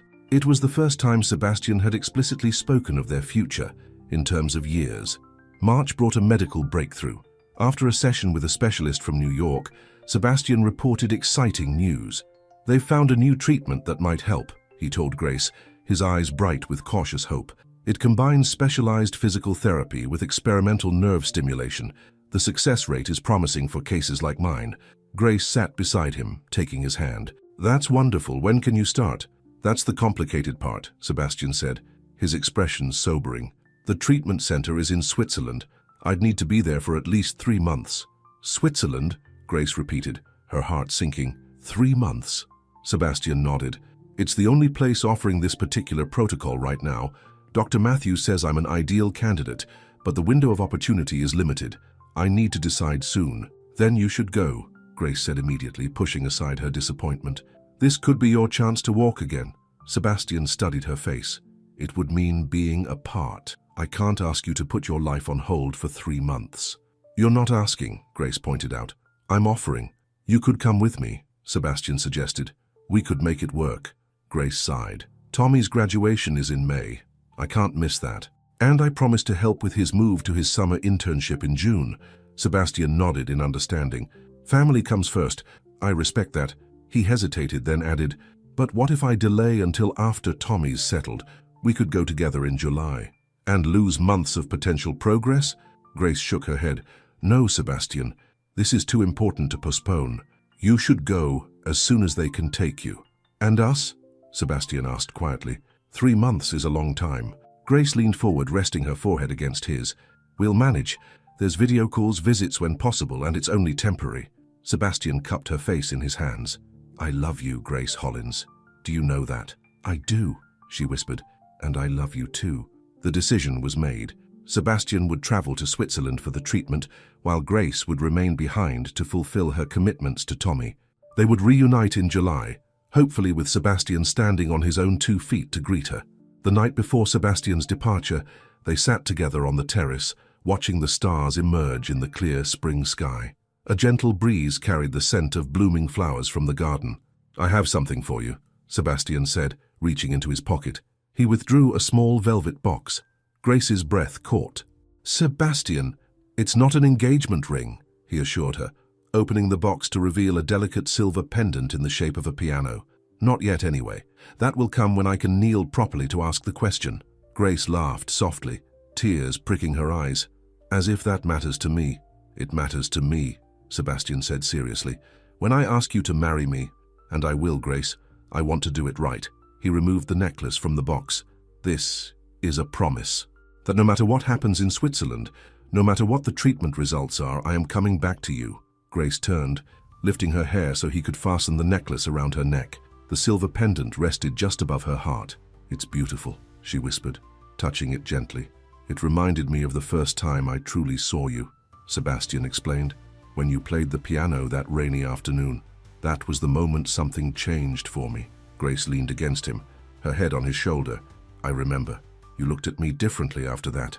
Because I finally saw past my own pain to the extraordinary woman in front of me," Sebastian said, his arm tightening around her. "It just took me a while to admit what I was feeling." They sat in companionable silence, savoring these last hours together. "I'm going to miss you," Grace finally said, her voice small. "And I you," Sebastian replied. "But just think, the next time you see me, I might be standing to greet you." The image brought fresh tears to Grace's eyes, but this time they were tears of hope. The following morning, Grace accompanied Sebastian to the private airfield where his medical transport awaited. The goodbyes were brief but emotional, neither wanting to prolong the pain of separation. 3 months, Sebastian reminded her, holding her hands tightly. 3 months, Grace echoed, memorizing his face. "Call me when you land." "I will." Sebastian pulled her down for one last kiss. "I love you, Grace." "I love you too," she whispered against his lips. "Now go get better." Grace stood watching as Sebastian's plane taxied down the runway and lifted into the clear blue sky. As it disappeared from view, she touched the piano pendant at her throat, a tangible reminder of his promise to return. The drive back to Carrington Manor felt longer than usual, the house emptier without Sebastian's presence. Grace wandered through the rooms, already missing his voice, his laugh, the sound of his wheelchair on the hardwood floors. In the library, she sat at the piano, her fingers finding the keys without conscious thought. The melody that emerged was both melancholy and hopeful, a perfect expression of her current emotions. As the last notes faded, Grace made a decision. She would use these 3 months not just to wait for Sebastian, but to prepare for their future together. Whatever that future held, whether Sebastian walked again or remained in his wheelchair, she would be ready to face it by his side. With renewed purpose, Grace headed to the study to make a list. There was much to do, and only 3 months to do it in. The separation had begun, but so had the countdown to reunion. The first month of Sebastian's absence passed in a blur of activity for Grace. She divided her time between Carrington Manor, where she oversaw the household in Sebastian's absence, and preparations for Tommy's graduation. Their daily video calls became the highlight of her day, a chance to see Sebastian's face and hear about his progress. "The treatments are brutal," Sebastian admitted during one evening call, looking tired but determined. 8 hours of therapy daily, plus the nerve stimulation procedures. "But the doctors are encouraged. I have more sensation now than before." "That's wonderful news," Grace said, her heart swelling with hope. "Are you in much pain?" Sebastian's smile was wry. "Let's just say I've developed a new appreciation for pain medication, but it's worth it. Yesterday, I was able to move my right toe voluntarily for the first time." Grace's hand flew to her mouth. "Sebastian, that's amazing." "Baby steps," he cautioned, though his eyes shone with excitement. "Literally. But the team here thinks I might progress to standing with braces within the next few weeks." "I'm so proud of you," Grace said softly. Sebastian's expression grew tender. "How are you? Really? And don't just say fine like you always do." Grace sighed, knowing he could read her too well even through a screen. "I miss you. The house feels empty without you.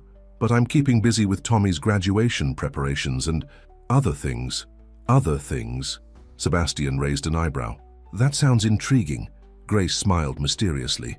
You'll see when you get back. The truth was, Grace had been using her time to make plans for their future.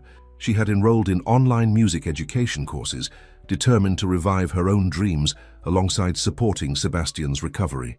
She had also been learning everything she could about adaptive living, researching modifications that could make life easier if Sebastian remained partially paralyzed. What she hadn't told Sebastian was that Olivia had made another appearance at Carrington Manor 2 weeks after his departure. Grace had been practicing piano in the library when Mrs. Winters announced the unexpected visitor. She's insisting on seeing you, the housekeeper said disapprovingly. Says it's important. Olivia swept into the room before Grace could decide whether to receive her, elegant as always in a designer suit that probably cost more than Grace's entire wardrobe. Well, Olivia said, looking around the library with calculated disdain. Making yourself quite at home, aren't you? Playing the lady of the manor while Sebastian's away. Grace stood from the piano bench, keeping her composure. What can I do for you, Olivia? I thought we should have a woman-to-woman chat, Olivia replied, removing her gloves with deliberate slowness. Now that Sebastian is gone, and there's no one for you to perform for. I'm not performing for anyone, Grace said evenly. And if you've come to insult me, you can save your breath. Olivia laughed, a brittle sound without humor. So defensive, but then you must be feeling rather insecure, with Sebastian halfway around the world receiving treatments that might restore him to his former self. I'm happy about Sebastian's treatments, Grace said, refusing to take the bait. His recovery is what matters most. Is it? Olivia moved closer, her expensive perfume filling the space between them. And what happens when he returns, Grace? When he no longer needs a caretaker because he can stand on his own 2 feet? When he can rejoin his rightful social circle instead of being trapped in this mausoleum with only you for company? The words struck close to fears Grace had been trying to ignore, but she kept her expression neutral. Sebastian and I have discussed all of that. Have you? Olivia's smile was predatory. Has he told you about the message he sent me before he left? Grace's heart stuttered. What message? Oh dear. Olivia affected a look of concern. I assumed he would have mentioned it. He reached out, wanting to clear the air before his departure. Such a gentleman, Sebastian. I don't believe you, Grace said, though a tendril of doubt crept into her mind. Sebastian hadn't mentioned any contact with Olivia. Olivia pulled out her phone, scrolling through it with a practiced air of indifference. Would you like to see for yourself? The text messages, the email. Grace hesitated, torn between refusing to play into Olivia's games and the nagging fear that there might be some truth to her claims. That won't be necessary, came a firm voice from the doorway. Both women turned to see Mrs. Winters standing there, her normally kind face hard with anger. Miss Chambers, Mr. Carrington left explicit instructions that you were not to be admitted to this house in his absence. I'm afraid I must ask you to leave immediately. Olivia flushed, her poise momentarily disrupted. This is a private conversation, one that is now over, Mrs. Winters stated flatly. Security has been called. You can either leave with dignity or be escorted out. Your choice. For a moment, Olivia looked as if she might argue further. Then, with a cold smile at Grace, she gathered her purse and gloves. This isn't finished. When Sebastian returns, we'll see who he really wants by his side. After she left, Grace sank onto the piano bench, her hands trembling slightly. Don't let her get to you, dear, Mrs. Winters said kindly, coming to sit beside her. That woman is poison. Do you think she was telling the truth about Sebastian contacting her? Mrs. Winters shook her head firmly. Not for a second. Mr. Carrington specifically instructed the security team not to allow her on the property.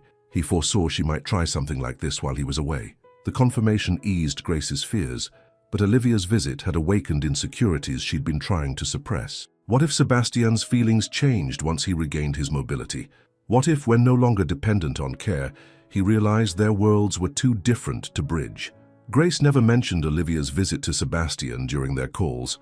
She didn't want to worry him while he was focused on his challenging treatments, and a part of her feared voicing her insecurities might somehow make them more real. Instead, she channeled her energy into preparing for Tommy's graduation and completing her online courses.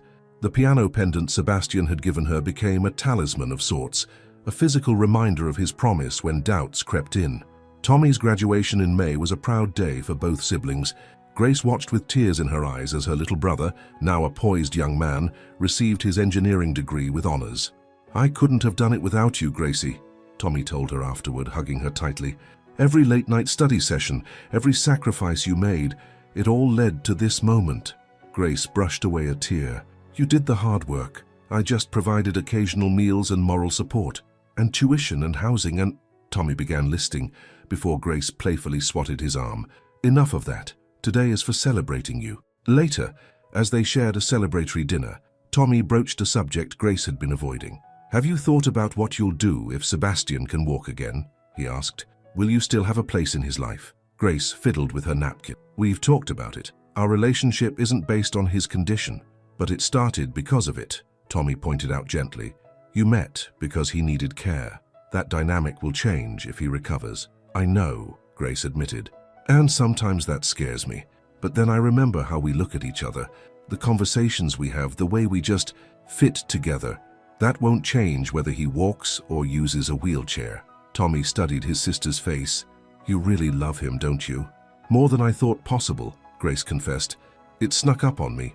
One day he was just my difficult employer, and then somehow he became essential to my happiness. And he feels the same way?" Grace nodded, touching the piano pendant at her throat.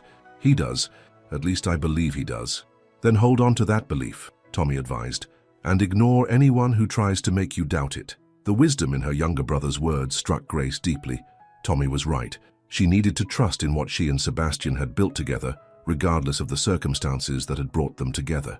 After helping Tommy settle into his summer internship apartment in early June, Grace returned to Carrington Manor with renewed determination. Sebastian would be home in just over a month, and she wanted everything to be perfect for his return.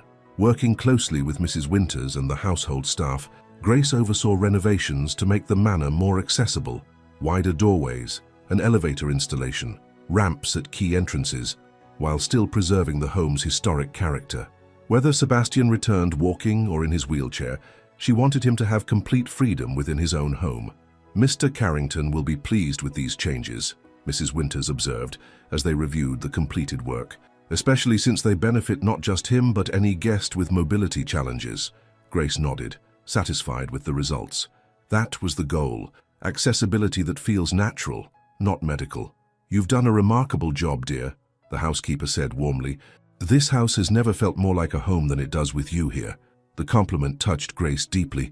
She had come to love Carrington Manor not for its grandeur, but for the life within its walls, the staff who had become like family, the rooms filled with memories of her time with Sebastian. As June turned to July, Grace's anticipation grew. Sebastian's progress reports had become increasingly positive. He could now stand with support and had taken his first tentative steps with specialized braces. His doctors were optimistic about continued improvement, though they cautioned that full recovery remained uncertain. "Even if I never progress beyond short-distance walking with braces, this is more than we hoped for initially," Sebastian told Grace during one of their calls, "and I've made my peace with that possibility. As long as you're happy and healthy, that's all that matters to me," Grace assured him. "One more week," Sebastian reminded her, his voice filled with longing. "Just 7 more days until I'm home." "I'm counting the minutes," Grace replied softly. 5 days before Sebastian's scheduled return, Grace received an unexpected call from Dr. Matthews, Sebastian's primary physician. "Ms. Hollins, I wanted to update you personally," the doctor said, his voice serious. "Mr. Carrington experienced a setback yesterday during his therapy session." Grace's heart dropped. "What kind of setback? Is he all right?" "He's stable," Dr. Matthews assured her quickly, "but he fell during a walking exercise and strained some of the newly responsive nerves in his spine. He's in considerable pain, and the medical team in Switzerland has recommended an additional procedure." "What does that mean for his recovery, for his return home?" Grace asked, trying to keep her voice steady. "The procedure itself is relatively minor, but it will delay his return by at least 2 weeks, and it may set back his walking progress temporarily," the doctor explained. "Mr. Carrington asked me to call you because he didn't want you to see him upset." The thought of Sebastian in pain and discouraged broke Grace's heart. "Can I speak with him?" "Of course. He's resting now, but I'll have him call you when he wakes." When Sebastian finally called hours later, the strain in his voice was evident despite his attempts at optimism. "It's just a small delay," he insisted. "Nothing to worry about." "Sebastian," Grace said gently, "you don't have to pretend with me. I know you're disappointed. There was a long pause before Sebastian sighed heavily. I was so close, Grace. So damn close to walking back to you. I had this whole image in my head of stepping off the plane on my own 2 feet, seeing your face when you realized I was walking toward you. And you will, Grace assured him. Maybe not in 1 week, but soon. This is just a temporary setback. What if it's not? Sebastian's voice dropped, revealing his deepest fear. What if this is as good as it gets? If I never progress beyond a few steps with braces, then you'll come home to a woman who loves you exactly as you are, Grace said firmly. Walking, not walking. It doesn't change how I feel about you, Sebastian. You say that now, he murmured so quietly she almost missed it. And I'll say it every day for the rest of our lives if I need to, Grace replied. Do you think so little of what we have that you believe it depends on whether you can walk? Sebastian was quiet for a moment. No, he finally said. No, I know it's more than that. I wanted so badly to meet you on equal footing. Literally. We've always been equals, Grace insisted, from the moment I refused to let you chase me away with your grumpiness. That drew a small laugh from Sebastian. I was pretty terrible, wasn't I? Absolutely horrible, Grace agreed, relieved to hear humor returning to his voice. But I saw through your prickly exterior to the good man beneath, and I'm eternally grateful for that, Sebastian said softly. I love you, Grace, and I'm sorry for the delay. I love you too, and I'll be here waiting, whether that's in 2 weeks or 2 months. After ending the call, Grace sat for a long time, thinking about Sebastian's fears and her own. Both of them had moments of doubt, moments when the differences in their backgrounds or the circumstances of their meeting seemed to loom large. But underneath those surface concerns lay something stronger, a connection that had been forged through hardship and joy, understanding and patience. The additional 2-week wait was difficult, but Grace filled the time finalizing her surprise for Sebastian. She had converted one of the Manor's unused rooms into a music studio, complete with recording equipment and space for teaching. It would be a place for her to pursue her passion while remaining close to home, a symbol of her determination to build a life that honored both her love for Sebastian and her own dreams. Finally, the day of Sebastian's return arrived. Grace stood at the private airfield, her heart pounding with nervous excitement as his plane touched down. After nearly 4 months apart, they would finally be together again. As the plane door opened and the medical team began their preparations, Grace held her breath. Then Sebastian appeared in the doorway, seated in his wheelchair, but with a broad smile on his face. The sight of him, thinner, more tanned, but unmistakably her Sebastian, made Grace's eyes fill with tears of joy. She moved forward as he was wheeled down the ramp to the tarmac. "Grace," he breathed, reaching for her as soon as she was close enough. She bent to embrace him, inhaling the familiar scent of him, feeling the solid warmth of his body against hers. "Welcome home." Sebastian pulled back slightly, his blue eyes drinking in her face. "Let me look at you," he murmured. "Even more beautiful than I remembered." "Flatterer," Grace said softly, wiping away a tear of joy. "Wait," Sebastian said, his expression turning serious. "There's something I need to do." Before Grace could ask what he meant, Sebastian gestured to the medical attendant who stood nearby. The man stepped forward, positioning himself beside the wheelchair as Sebastian placed his hands on the armrests. "Sebastian, what?" Grace began, then fell silent as she realized what was happening. With visible effort but determined concentration, Sebastian began to push himself up from the wheelchair. The attendant stood ready but didn't assist. As Sebastian slowly, painfully rose to a standing position, Grace's hands flew to her mouth, her eyes wide with wonder, as Sebastian stood before her, supported by leg braces beneath his trousers, but undeniably on his own 2 feet. "I wanted to greet you, Manta, properly," Sebastian said between breaths, the exertion evident in his voice, but his eyes shining with triumph. Grace moved forward, carefully embracing him as he stood. "So you're standing," she whispered against his chest. "You're really standing." "Not for long," Sebastian admitted with a strained laugh. "But it's a start." As if on cue, his legs began to tremble with the effort. The attendant stepped forward, and Grace helped ease Sebastian back into the wheelchair. "That was amazing," she told him, kneeling beside the chair to maintain their closeness. "Why didn't you tell me?" Sebastian smiled, reaching out to brush a strand of hair from her face. "I wanted to surprise you. I've been practicing in secret for the last week. I can only manage about 30 seconds before my legs give out, but the doctors say that will improve with continued therapy." "I'm so proud of you," Grace said, her heart overflowing with emotion. The drive back to Carrington Manor was filled with conversation as they tried to bridge the months apart with words. Sebastian explained the treatments in greater detail, and Grace updated him on the household changes, careful to avoid mentioning Olivia's visit. As they approached the manor, Sebastian grew quiet, taking in the familiar landscape with fresh eyes. "Nervous?" Grace asked, noting his thoughtful expression. "A little," he admitted. "It feels different somehow, coming back.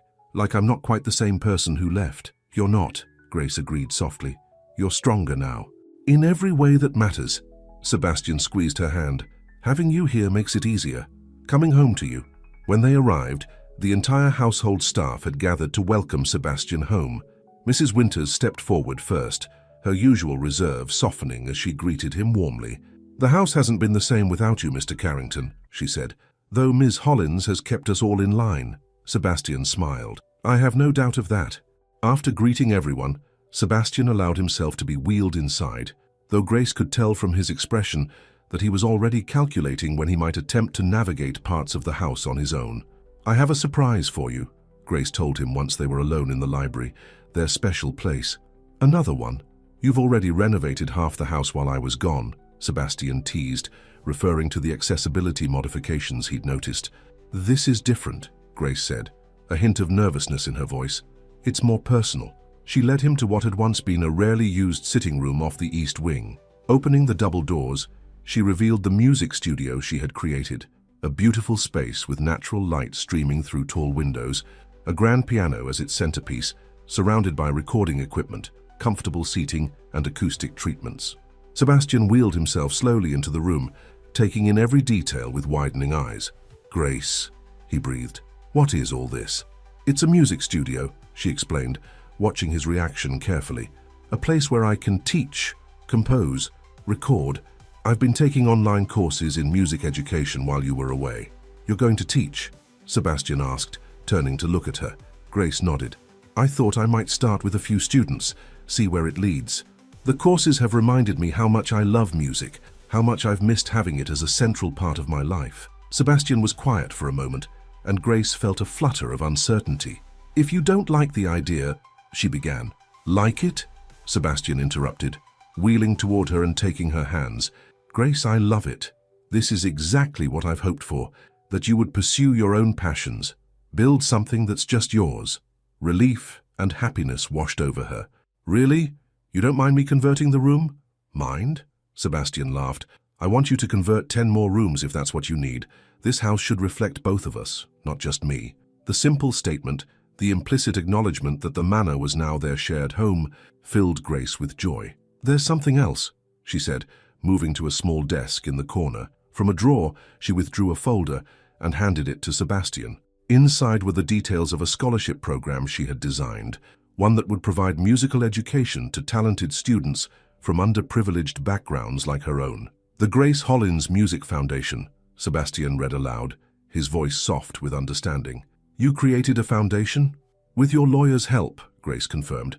"I wanted to do something meaningful with the position I now find myself in, a way to give other young people the opportunities I missed." Sebastian looked up at her, his eyes shining with admiration and love. "You are extraordinary, do you know that? Most people in your position would be focused on shopping sprees or social climbing, but you immediately think of how to help others." Grace shook her head. "It's nothing extraordinary, it's just what feels right." "It's who you are," Sebastian corrected gently. "It's why I fell in love with you." He set the folder aside and reached for her, pulling her down onto his lap in the wheelchair, something he had rarely done before his treatments, when his legs had been too sensitive for the additional weight. "I missed you so much," he murmured, his face close to hers. "Every day, every hour." "I missed you too," Grace whispered back. "The house felt empty without you." Sebastian's hand came up to cradle her cheek. "I want to show you something, but not here. Can you help me upstairs?" Grace nodded, curious but patient as she helped Sebastian from the music room to the elevator that had been installed during his absence. In his bedroom suite, Sebastian asked her to retrieve a small wooden box from his travel bag. "I had a lot of time to think while I was away," he said as Grace brought him the box. "About what matters most, about what I want for our future." Grace sat on the edge of the bed near his wheelchair, her heart beginning to race as Sebastian opened the box, to reveal a stunning diamond ring nestled on velvet. "I know I said I wanted to wait until I could kneel properly," Sebastian continued, his voice deepening with emotion. "But these past months have taught me something important. Life is too precious, too uncertain to wait for perfect moments." He took the ring from its box, holding it between them. "Grace Hollins, you came into my life when I was at my lowest point. Bitter, angry, pushing everyone away. You saw through all of that to the man beneath. You challenged me, supported me, loved me not despite my brokenness, but alongside it." Tears filled Grace's eyes as Sebastian continued. "I don't know what the future holds. I may walk again completely, or I may always need assistance. But I know with absolute certainty that whatever comes, I want to face it with you by my side. Not as my caretaker, not as my employee, but as my wife, my partner, my equal in all things." Sebastian held up the ring. "Will you marry me, Grace? Will you build a life with me, whatever form that life takes?" Grace didn't hesitate, joy bursting through her like sunshine after rain. "Yes," she whispered, then more loudly, "Yes, Sebastian, I will marry you."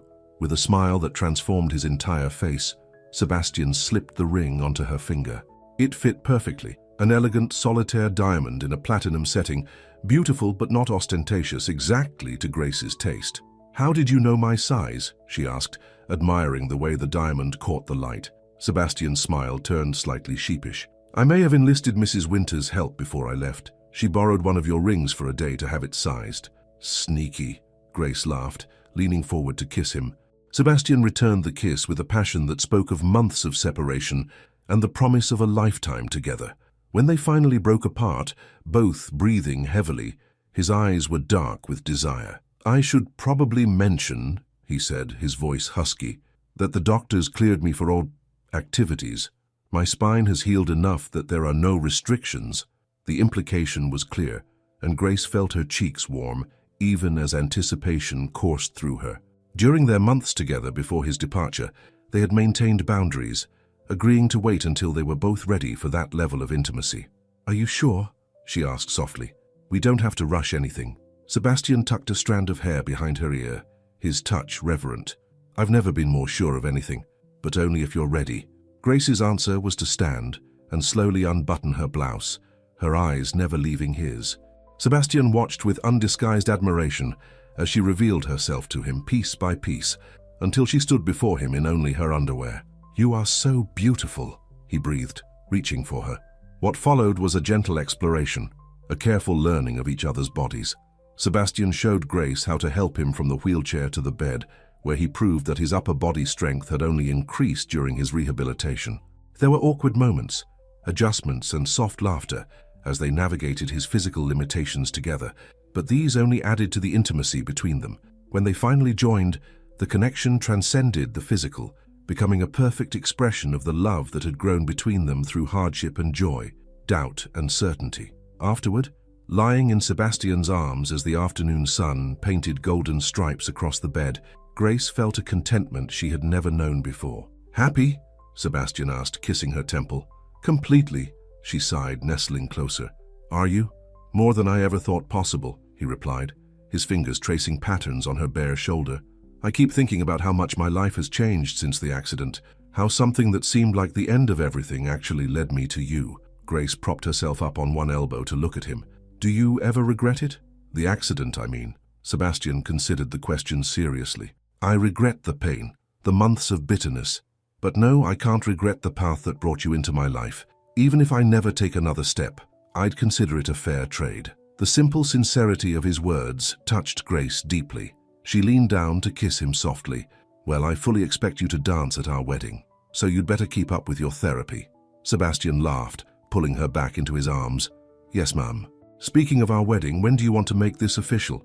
"I don't need anything elaborate," Grace said. "Just our closest friends, family. Whatever you want," Sebastian promised. "Big, small, here, abroad, it's your choice." Grace smiled, touched by his generosity but also aware of the reality they faced. "The press will have a field day when they find out, you know. Billionaire marries former maid isn't exactly a subtle headline." "Let them talk," Sebastian said dismissively. "The people who matter know the truth about us." "And what is the truth?" Grace asked, curious to hear how he would define what had grown between them. Sebastian's expression turned thoughtful. The truth is that I was lost, and you found me. Not just physically, but the essential part of me that I'd forgotten existed.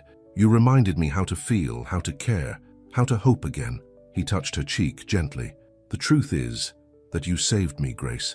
In every way a person can be saved." Tears pricked at Grace's eyes. "And you gave me the courage to dream again, to believe I could be more than just someone who takes care of others." They lay together in comfortable silence, basking in the certainty of their love and the promise of their future together. Later that evening, as they shared a quiet dinner in Sebastian's suite, neither wanting to be separated from the other just yet, Sebastian brought up a subject that surprised Grace. "I've been thinking about Tommy," he said, twirling pasta around his fork. "Oh?" Grace responded, curious. "What about him? His engineering degree, his talent. It seems a shame for him to be limited by entry-level positions when he has so much potential." Grace set down her glass, eyeing Sebastian suspiciously. "What are you planning?" Sebastian tried to look innocent and failed. "Nothing yet. But Carrington Industries has an excellent advanced engineering program. Very competitive, only takes the best candidates." "Sebastian," Grace said warningly, "Tommy would hate to think he got a position because of his connection to you." "Absolutely," Sebastian agreed readily, "which is why any position would be based solely on his merits. All I'm suggesting is that he be made aware the program exists and encouraged to apply. The rest would be up to him." Grace considered this. "That seems fair, as long as you promise there would be no special treatment."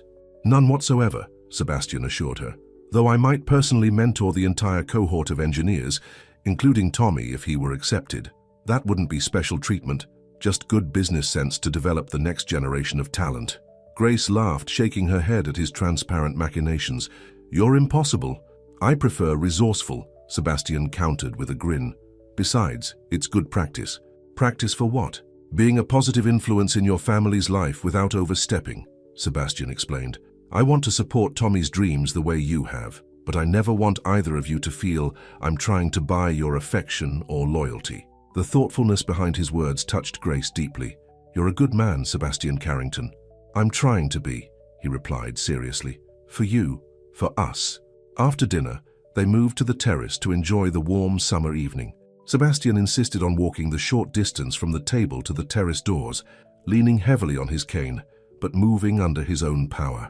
Grace watched with pride as he navigated the space, his movements slow but deliberate. The doctors had been clear that his recovery would continue for months, possibly years, with gradual improvements expected, but the final outcome still uncertain. "What are you thinking about?" Sebastian asked as he settled beside her on the outdoor sofa, noticing her thoughtful expression. "The future," Grace admitted. "Our future. And does it look bright?" he asked, a hint of vulnerability in his voice. Grace took his hand, her engagement ring catching the fading sunlight. "Brighter than I ever dared to imagine." As night fell over Carrington Manor, Grace rested her head on Sebastian's shoulder, content in the knowledge that whatever challenges lay ahead, they would face them together.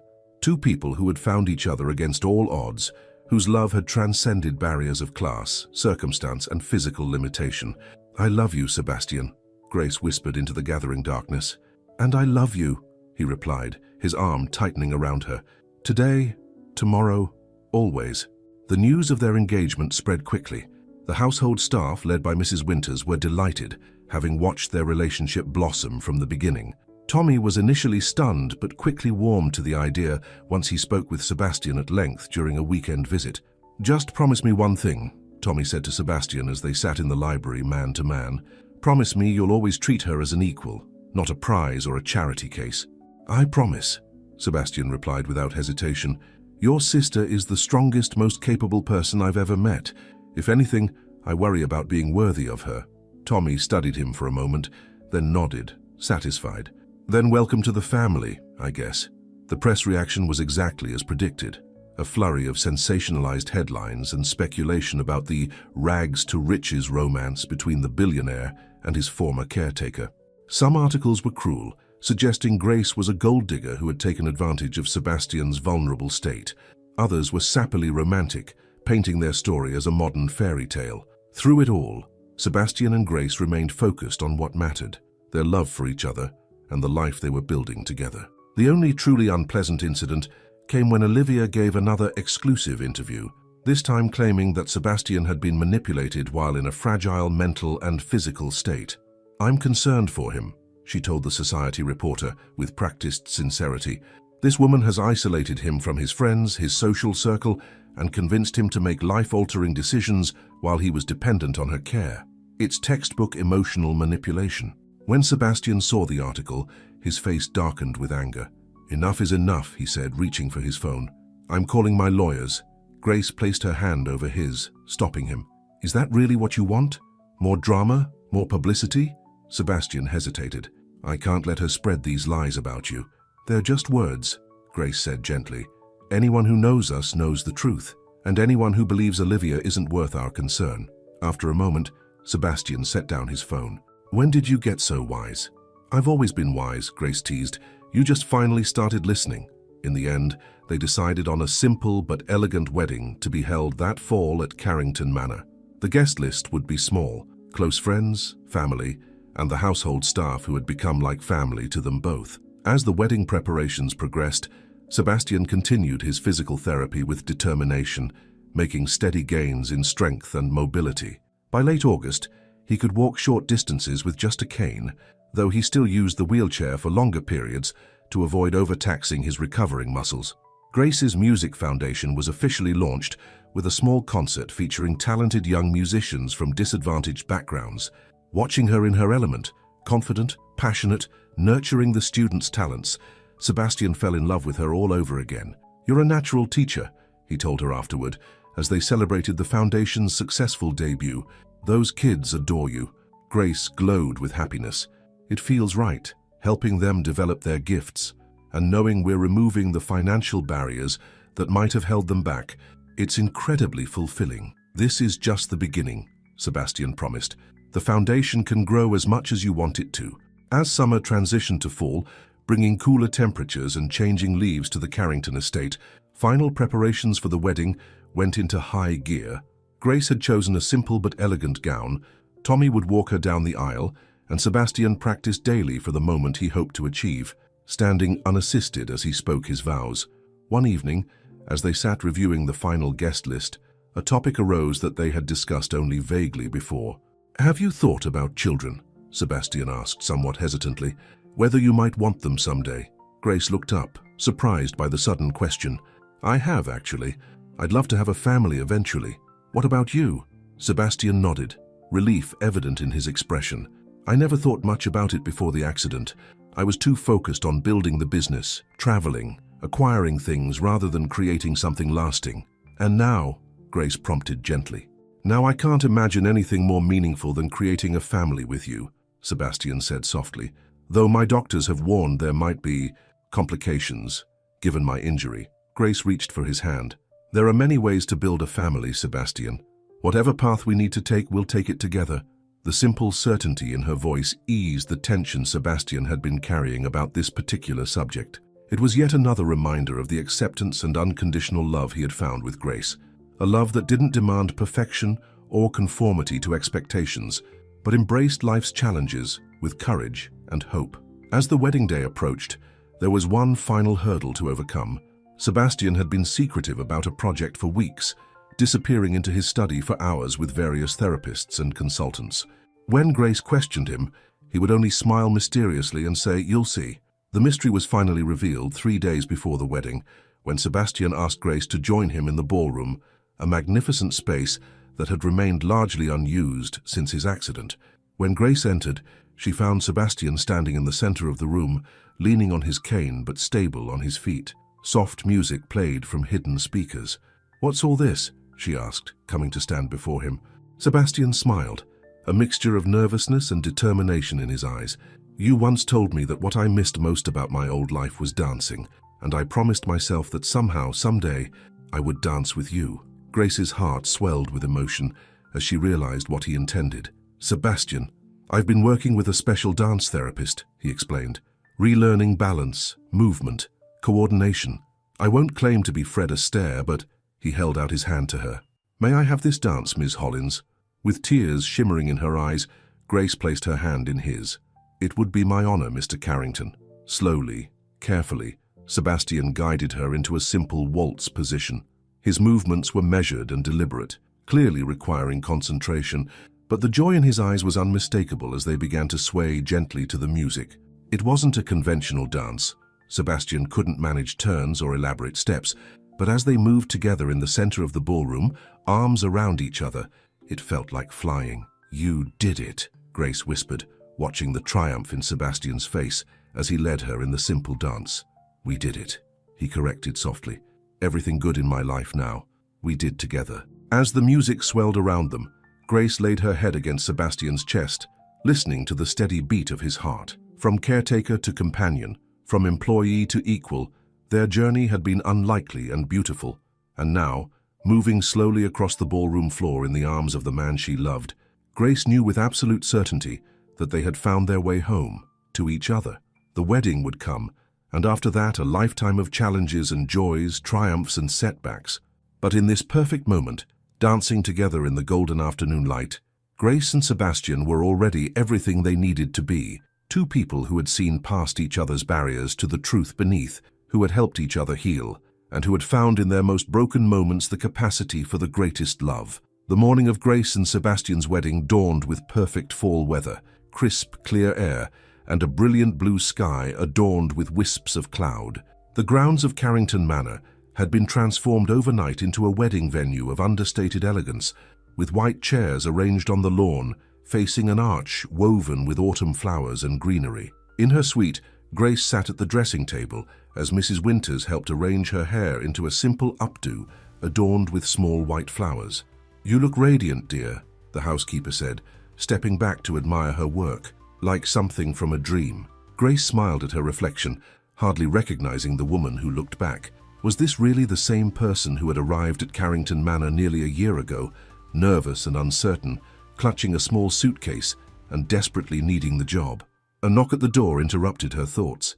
Tommy entered, handsome in his new suit, his expression a mixture of pride and disbelief as he took in his sister in her wedding attire. "Wow, Gracie," he said softly, "you're beautiful." Grace rose from the dressing table, smoothing the simple silk gown she had chosen. It was elegant without being ostentatious, like Grace herself. "You clean up pretty well yourself," she teased, adjusting his tie. Tommy caught her hand, his expression suddenly serious.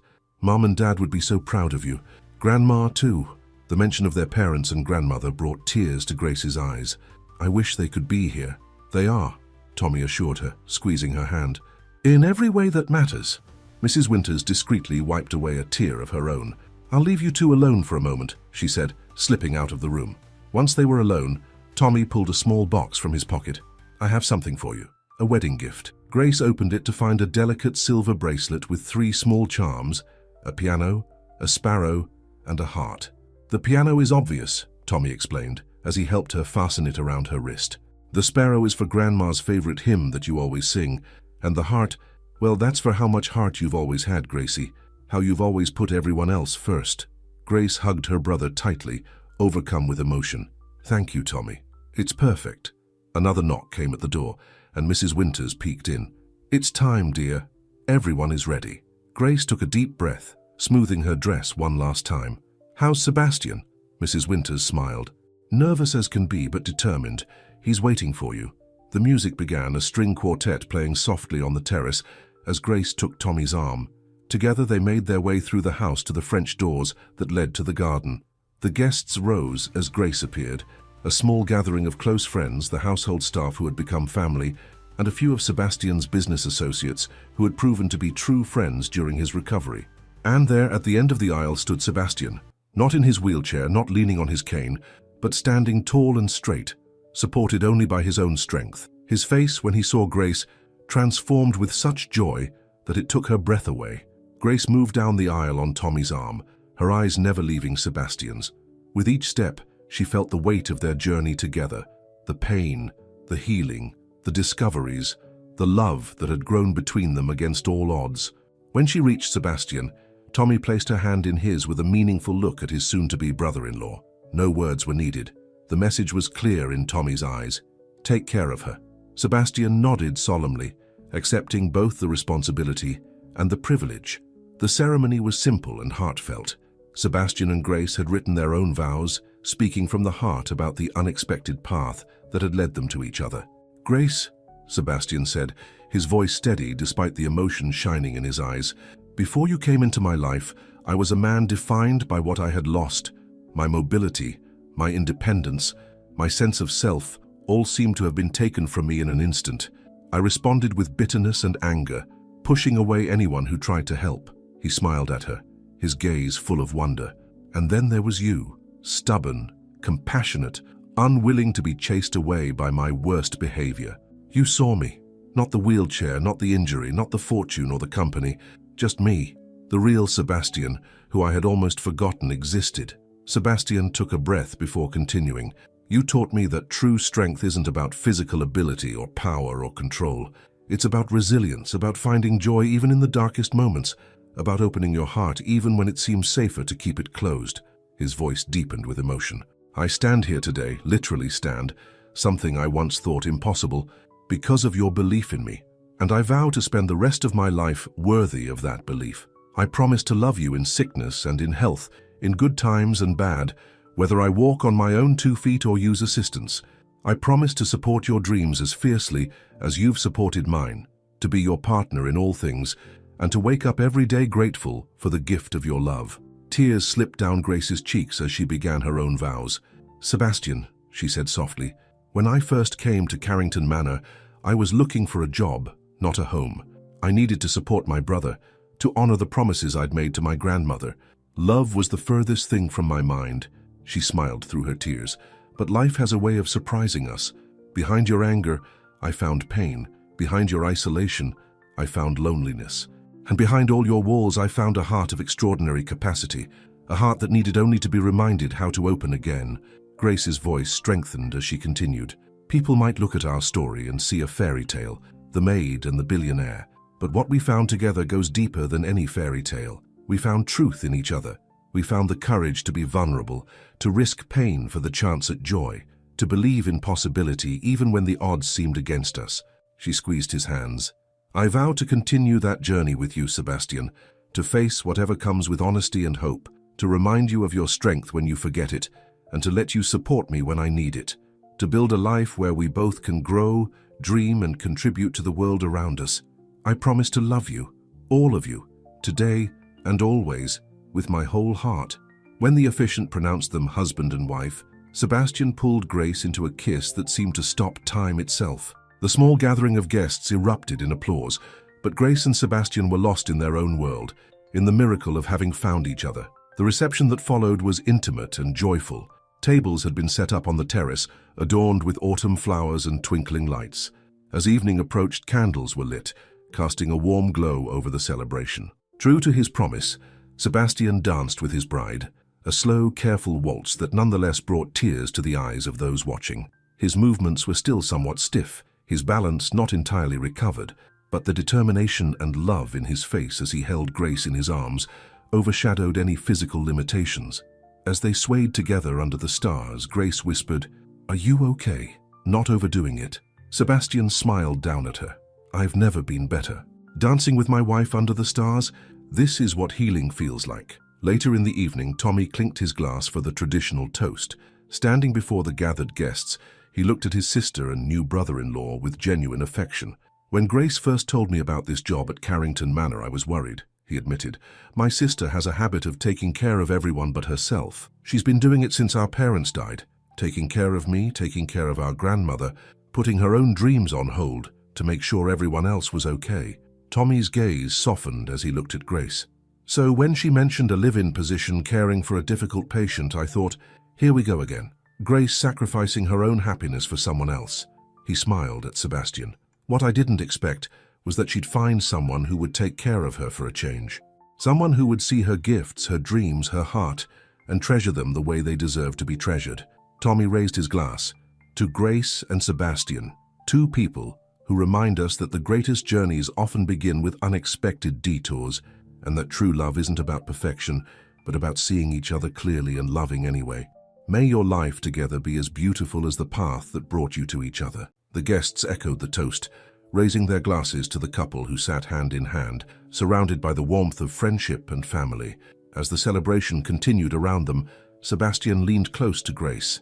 "Happy?" "Completely," she assured him, her eyes shining. And you? More than I ever thought possible, he replied, kissing her softly. The weeks following the wedding passed in a blur of contentment as Grace and Sebastian settled into married life. They had chosen to postpone their honeymoon until spring, when Sebastian's mobility would likely be further improved and travel would be easier. Instead, they focused on building their life together at Carrington Manor, finding a balance between Sebastian's continued rehabilitation, Grace's growing music foundation, and Sebastian's gradual return to more active involvement in his company. One crisp November morning, Grace entered Sebastian's home office to find him on the phone, his expression unusually tense. He waved her in but continued his conversation. "I understand the concerns, Richard, but I need more information before I make a decision," he was saying. "The environmental impact reports seem incomplete, and the local community opposition is significant." Grace moved quietly to the window, giving Sebastian space to finish his call. She could tell from his tone that something important was happening.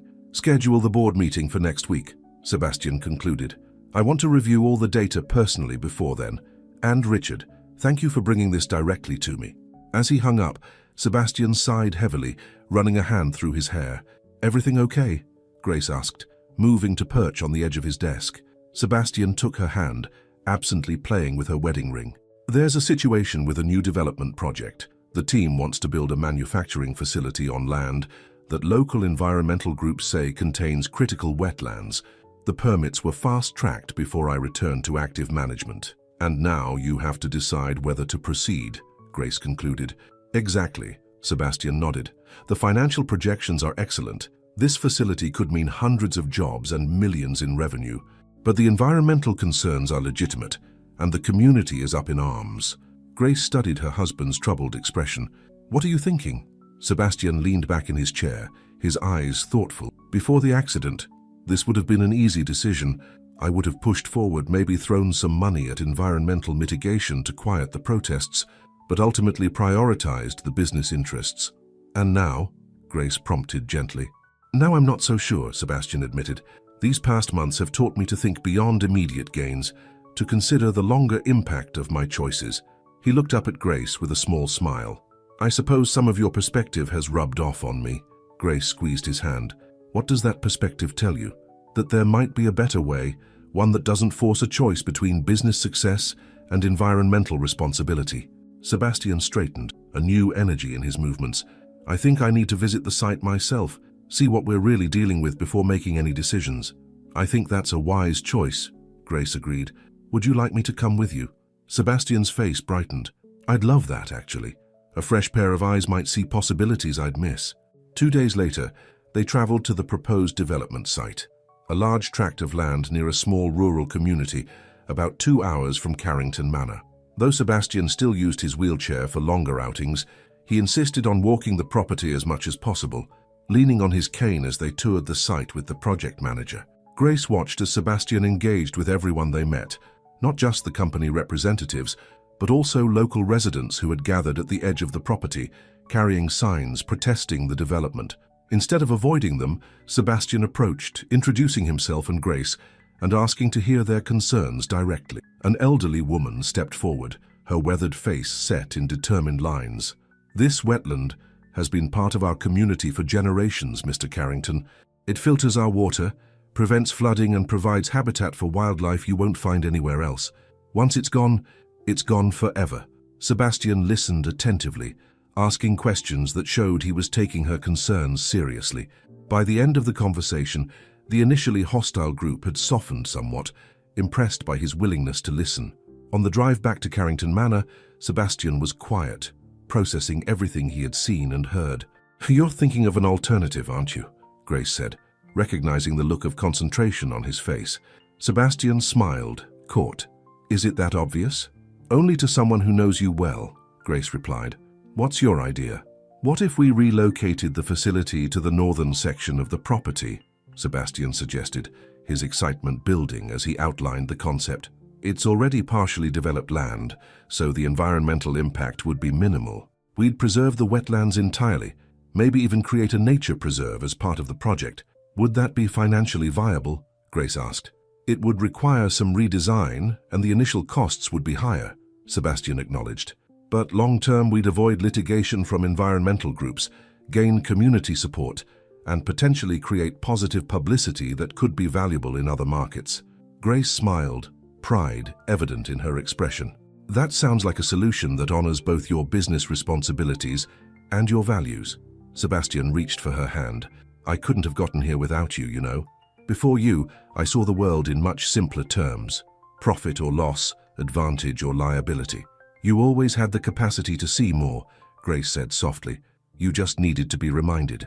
The alternative proposal was met with initial resistance from some board members, but was ultimately approved. The revised project became a model for sustainable development within Carrington Industries, setting a new standard for how the company approached its projects.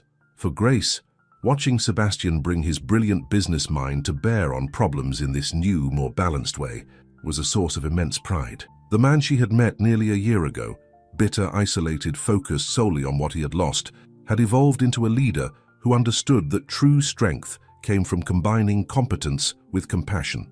As winter settled over Carrington Manor, bringing snow-covered landscapes and cozy evenings by the fire, Grace and Sebastian fell into the comfortable rhythms of married life. Their days were full but balanced, Sebastian continuing his physical therapy and growing involvement in the company, Grace dividing her time between teaching music to her scholarship students and developing new programs for the foundation. The holidays brought Tommy home for an extended visit, along with news that delighted both Grace and Sebastian. I've been accepted into the Carrington Industries Advanced Engineering program, Tommy announced over Christmas dinner, his face alight with excitement. They notified me yesterday. It's the most competitive program in the industry, only accepts 12 engineers each year. Tommy, that's wonderful, Grace exclaimed, genuinely thrilled for her brother. She shot a questioning glance at Sebastian. You didn't pull any strings? Sebastian finished for her, raising his hands innocently. Not a one. Tommy earned this entirely on his own merits. I didn't even know he had applied until the selection committee presented their final list. Tommy nodded confirmation. I wanted to see if I could make it on my own. And I did. His pride was evident, and well-deserved. This calls for a celebration, Sebastian declared, pouring champagne for the three of them. To Tommy, the newest rising star at Carrington Industries. As they toasted Tommy's achievement, Grace felt a wave of contentment. Her brother was flourishing, pursuing his dreams with the same determination that had carried him through their difficult childhood. Sebastian was regaining not just his physical strength, but also a deeper sense of purpose. And she herself had found a balance she had never thought possible, a life where loving someone else didn't mean surrendering her own dreams. The new year brought unexpected news that changed everything once again. After experiencing persistent fatigue and nausea, Grace finally visited a doctor, only to return home with a revelation that left her both terrified and elated. She found Sebastian in his study, reviewing documents for an upcoming board meeting. He looked up when she entered, his smile fading as he noted her serious expression. Grace, what is it? Is everything okay? Grace sat on the edge of his desk, her hands trembling slightly. I just came from Dr. Wilson's office. Sebastian immediately set aside his papers, concern evident in his face. Are you ill? What did she say? Taking a deep breath, Grace met his eyes. I'm pregnant, Sebastian. About 8 weeks along. For a moment, Sebastian stared at her in stunned silence. Then, slowly, a smile of wonder spread across his face. Pregnant? We're having a baby? Grace nodded, tears filling her eyes. Yes, we're having a baby. Sebastian rose from his chair without his cane, steadier on his feet than he had been even a month before, and pulled Grace into his arms. A baby, he repeated, his voice thick with emotion. Our baby. Are you happy? Grace asked, her voice small against his chest.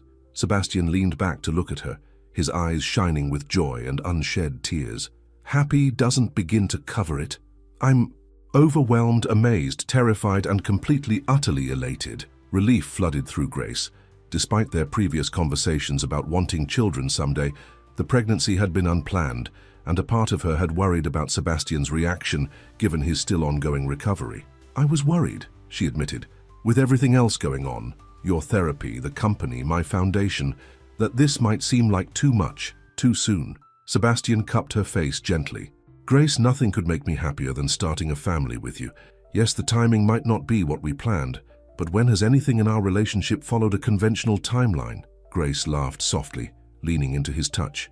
That's true enough. Sebastian's expression grew more serious.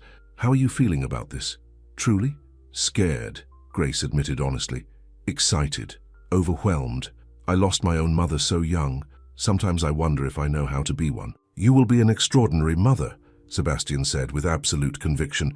The way you care for others, the way you teach your students, the way you've built your foundation, all of it shows the depth of love you have to give. His certainty steadied her, as it so often did.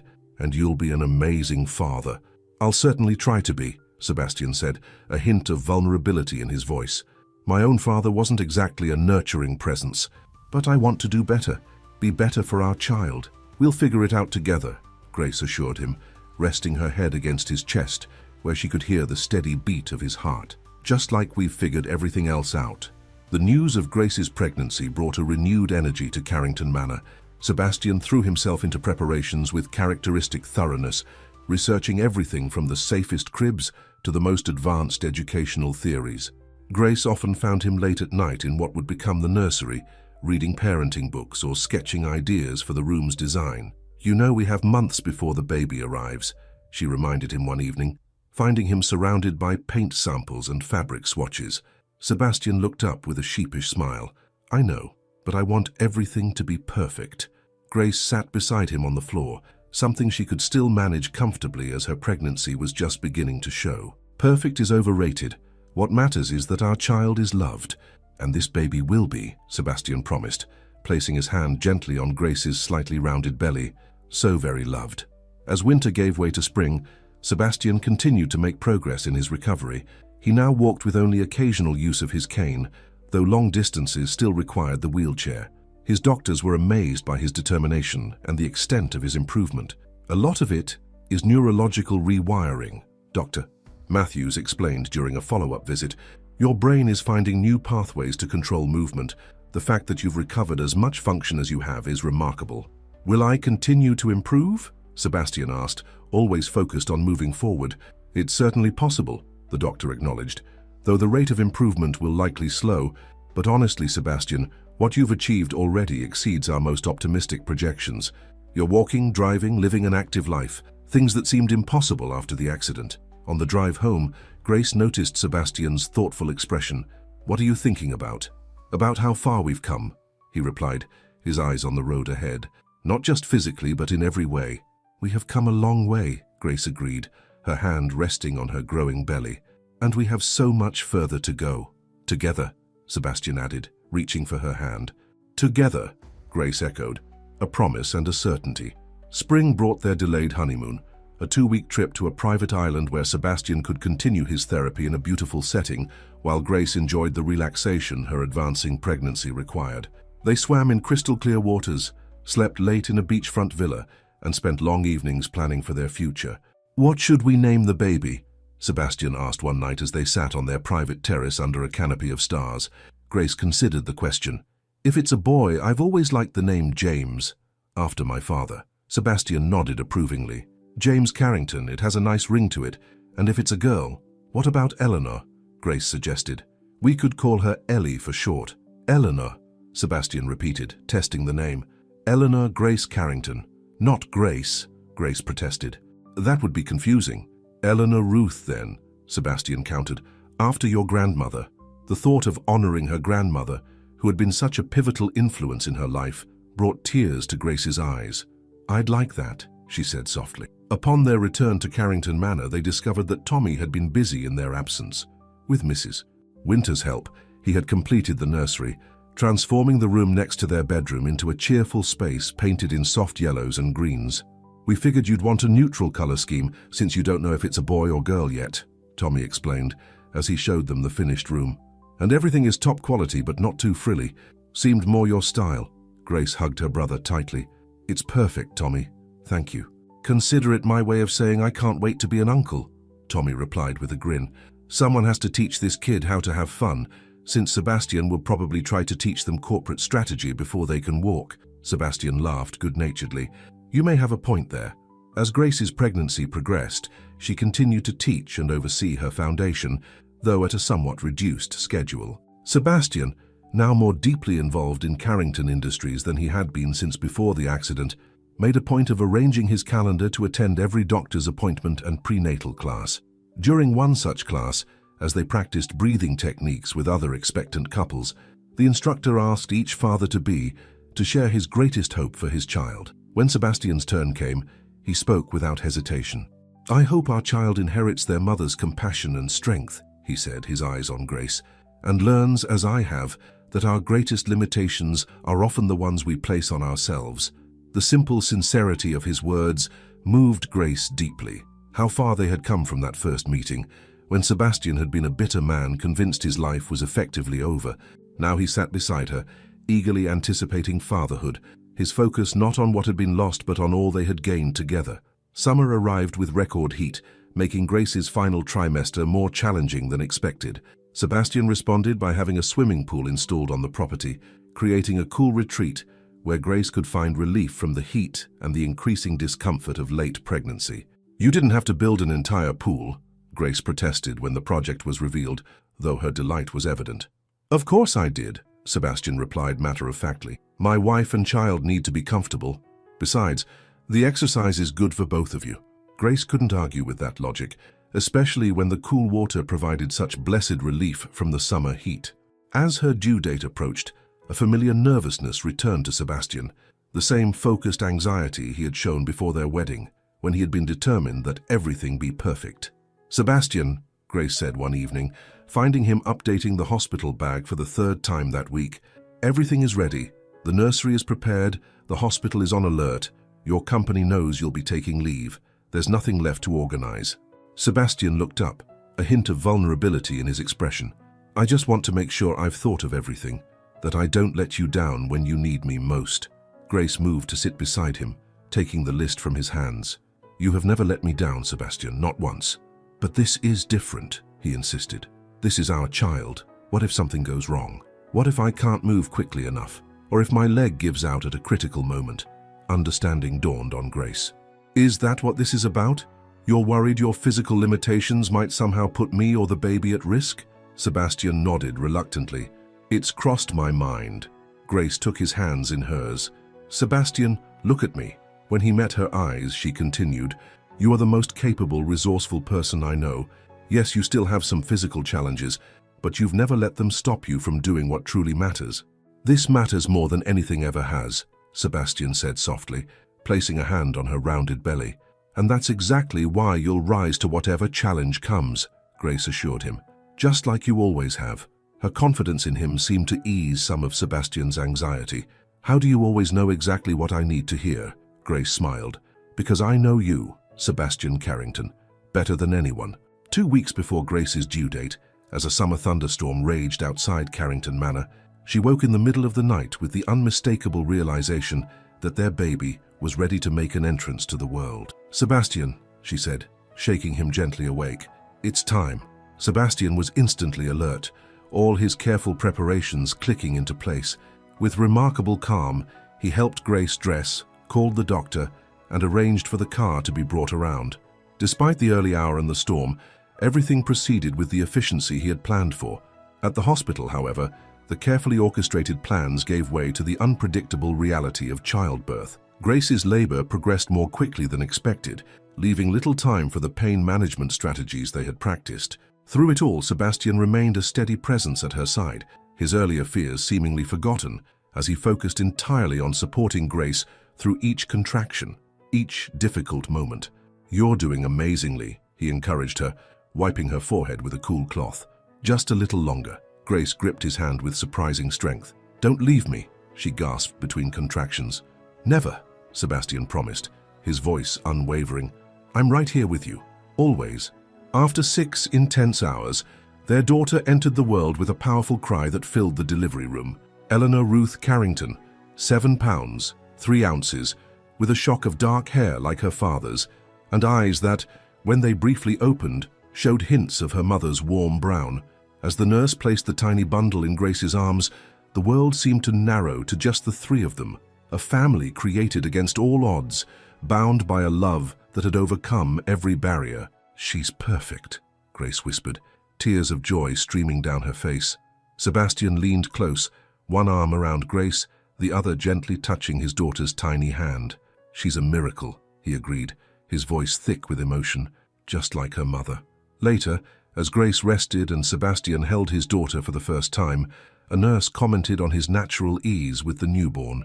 "You'd never know you were a first-time father," she said approvingly. Sebastian smiled, his eyes never leaving Eleanor's tiny face. "I've had excellent teaching in what matters most," he replied, from someone who saw possibility where others saw only limitations.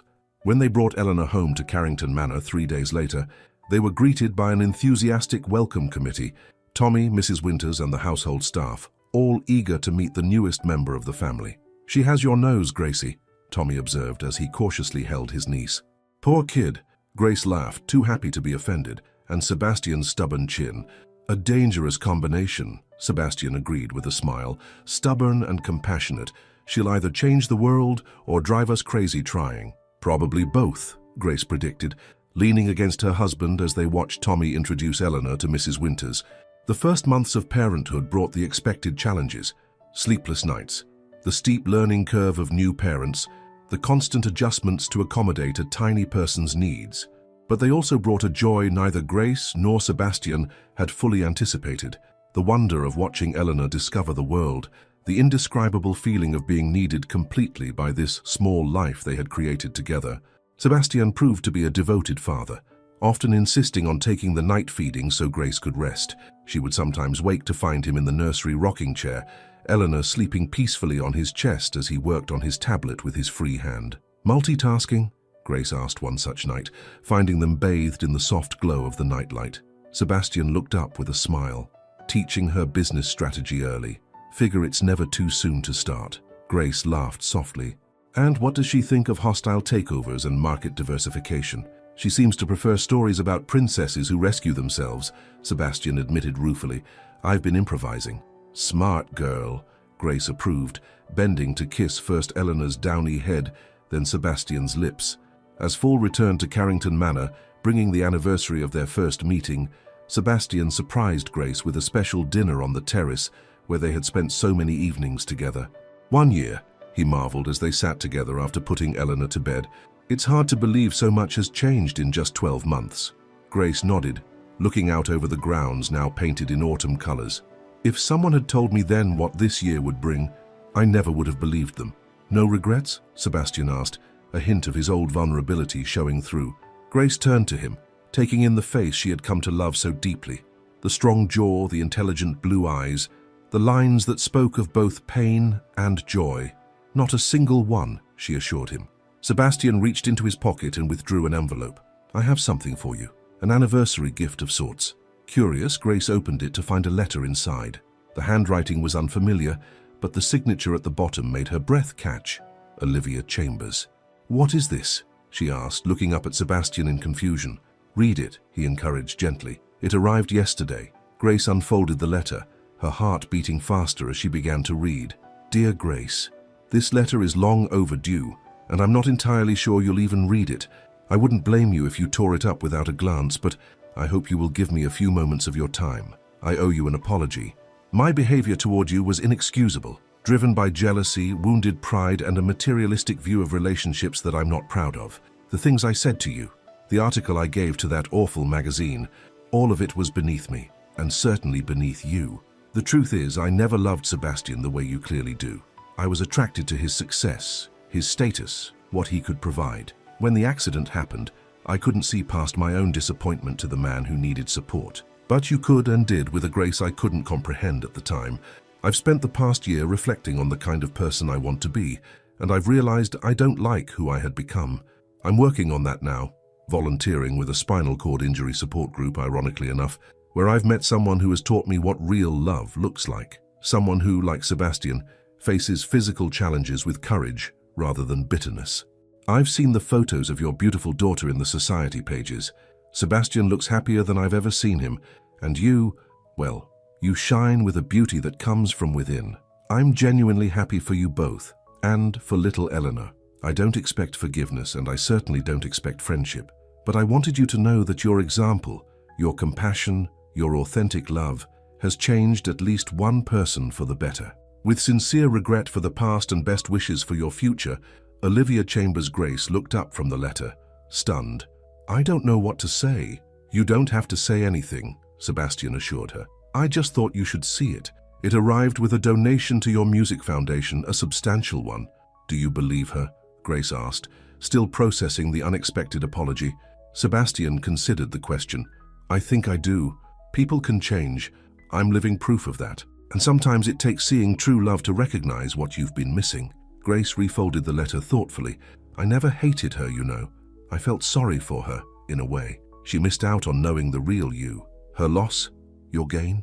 Sebastian suggested with a small smile. "Definitely my gain," Grace agreed, leaning in to kiss him softly. As the kiss deepened, they were interrupted by the sound of Eleanor's cries through the baby monitor. "Perfect timing," Sebastian laughed. "Shall we?" Together they went to comfort their daughter, moving through the halls of Carrington Manor. No longer a mausoleum of bitterness and isolation, but a true home filled with life and love. In the nursery, they found Eleanor standing in her crib, her tiny hands gripping the rails as she practiced the standing position she had recently mastered. At the sight of her parents, her cries turned to delighted babbling. "Look at you standing so tall," Grace praised, lifting her daughter into her arms. "Like father, like daughter," Sebastian said proudly, wrapping his arms around them both. As they stood together in the soft light of the nursery, Grace reflected on the extraordinary journey that had brought them to this moment. From caretaker to beloved, from bitterness to joy, from isolation to family. It had all begun with a simple willingness to see beyond surfaces, to the truth beneath. Eleanor reached out a tiny hand, patting Sebastian's cheek in a gesture that never failed to melt his heart. His face, once so guarded and hard, softened with a love so profound, it seemed to illuminate him from within.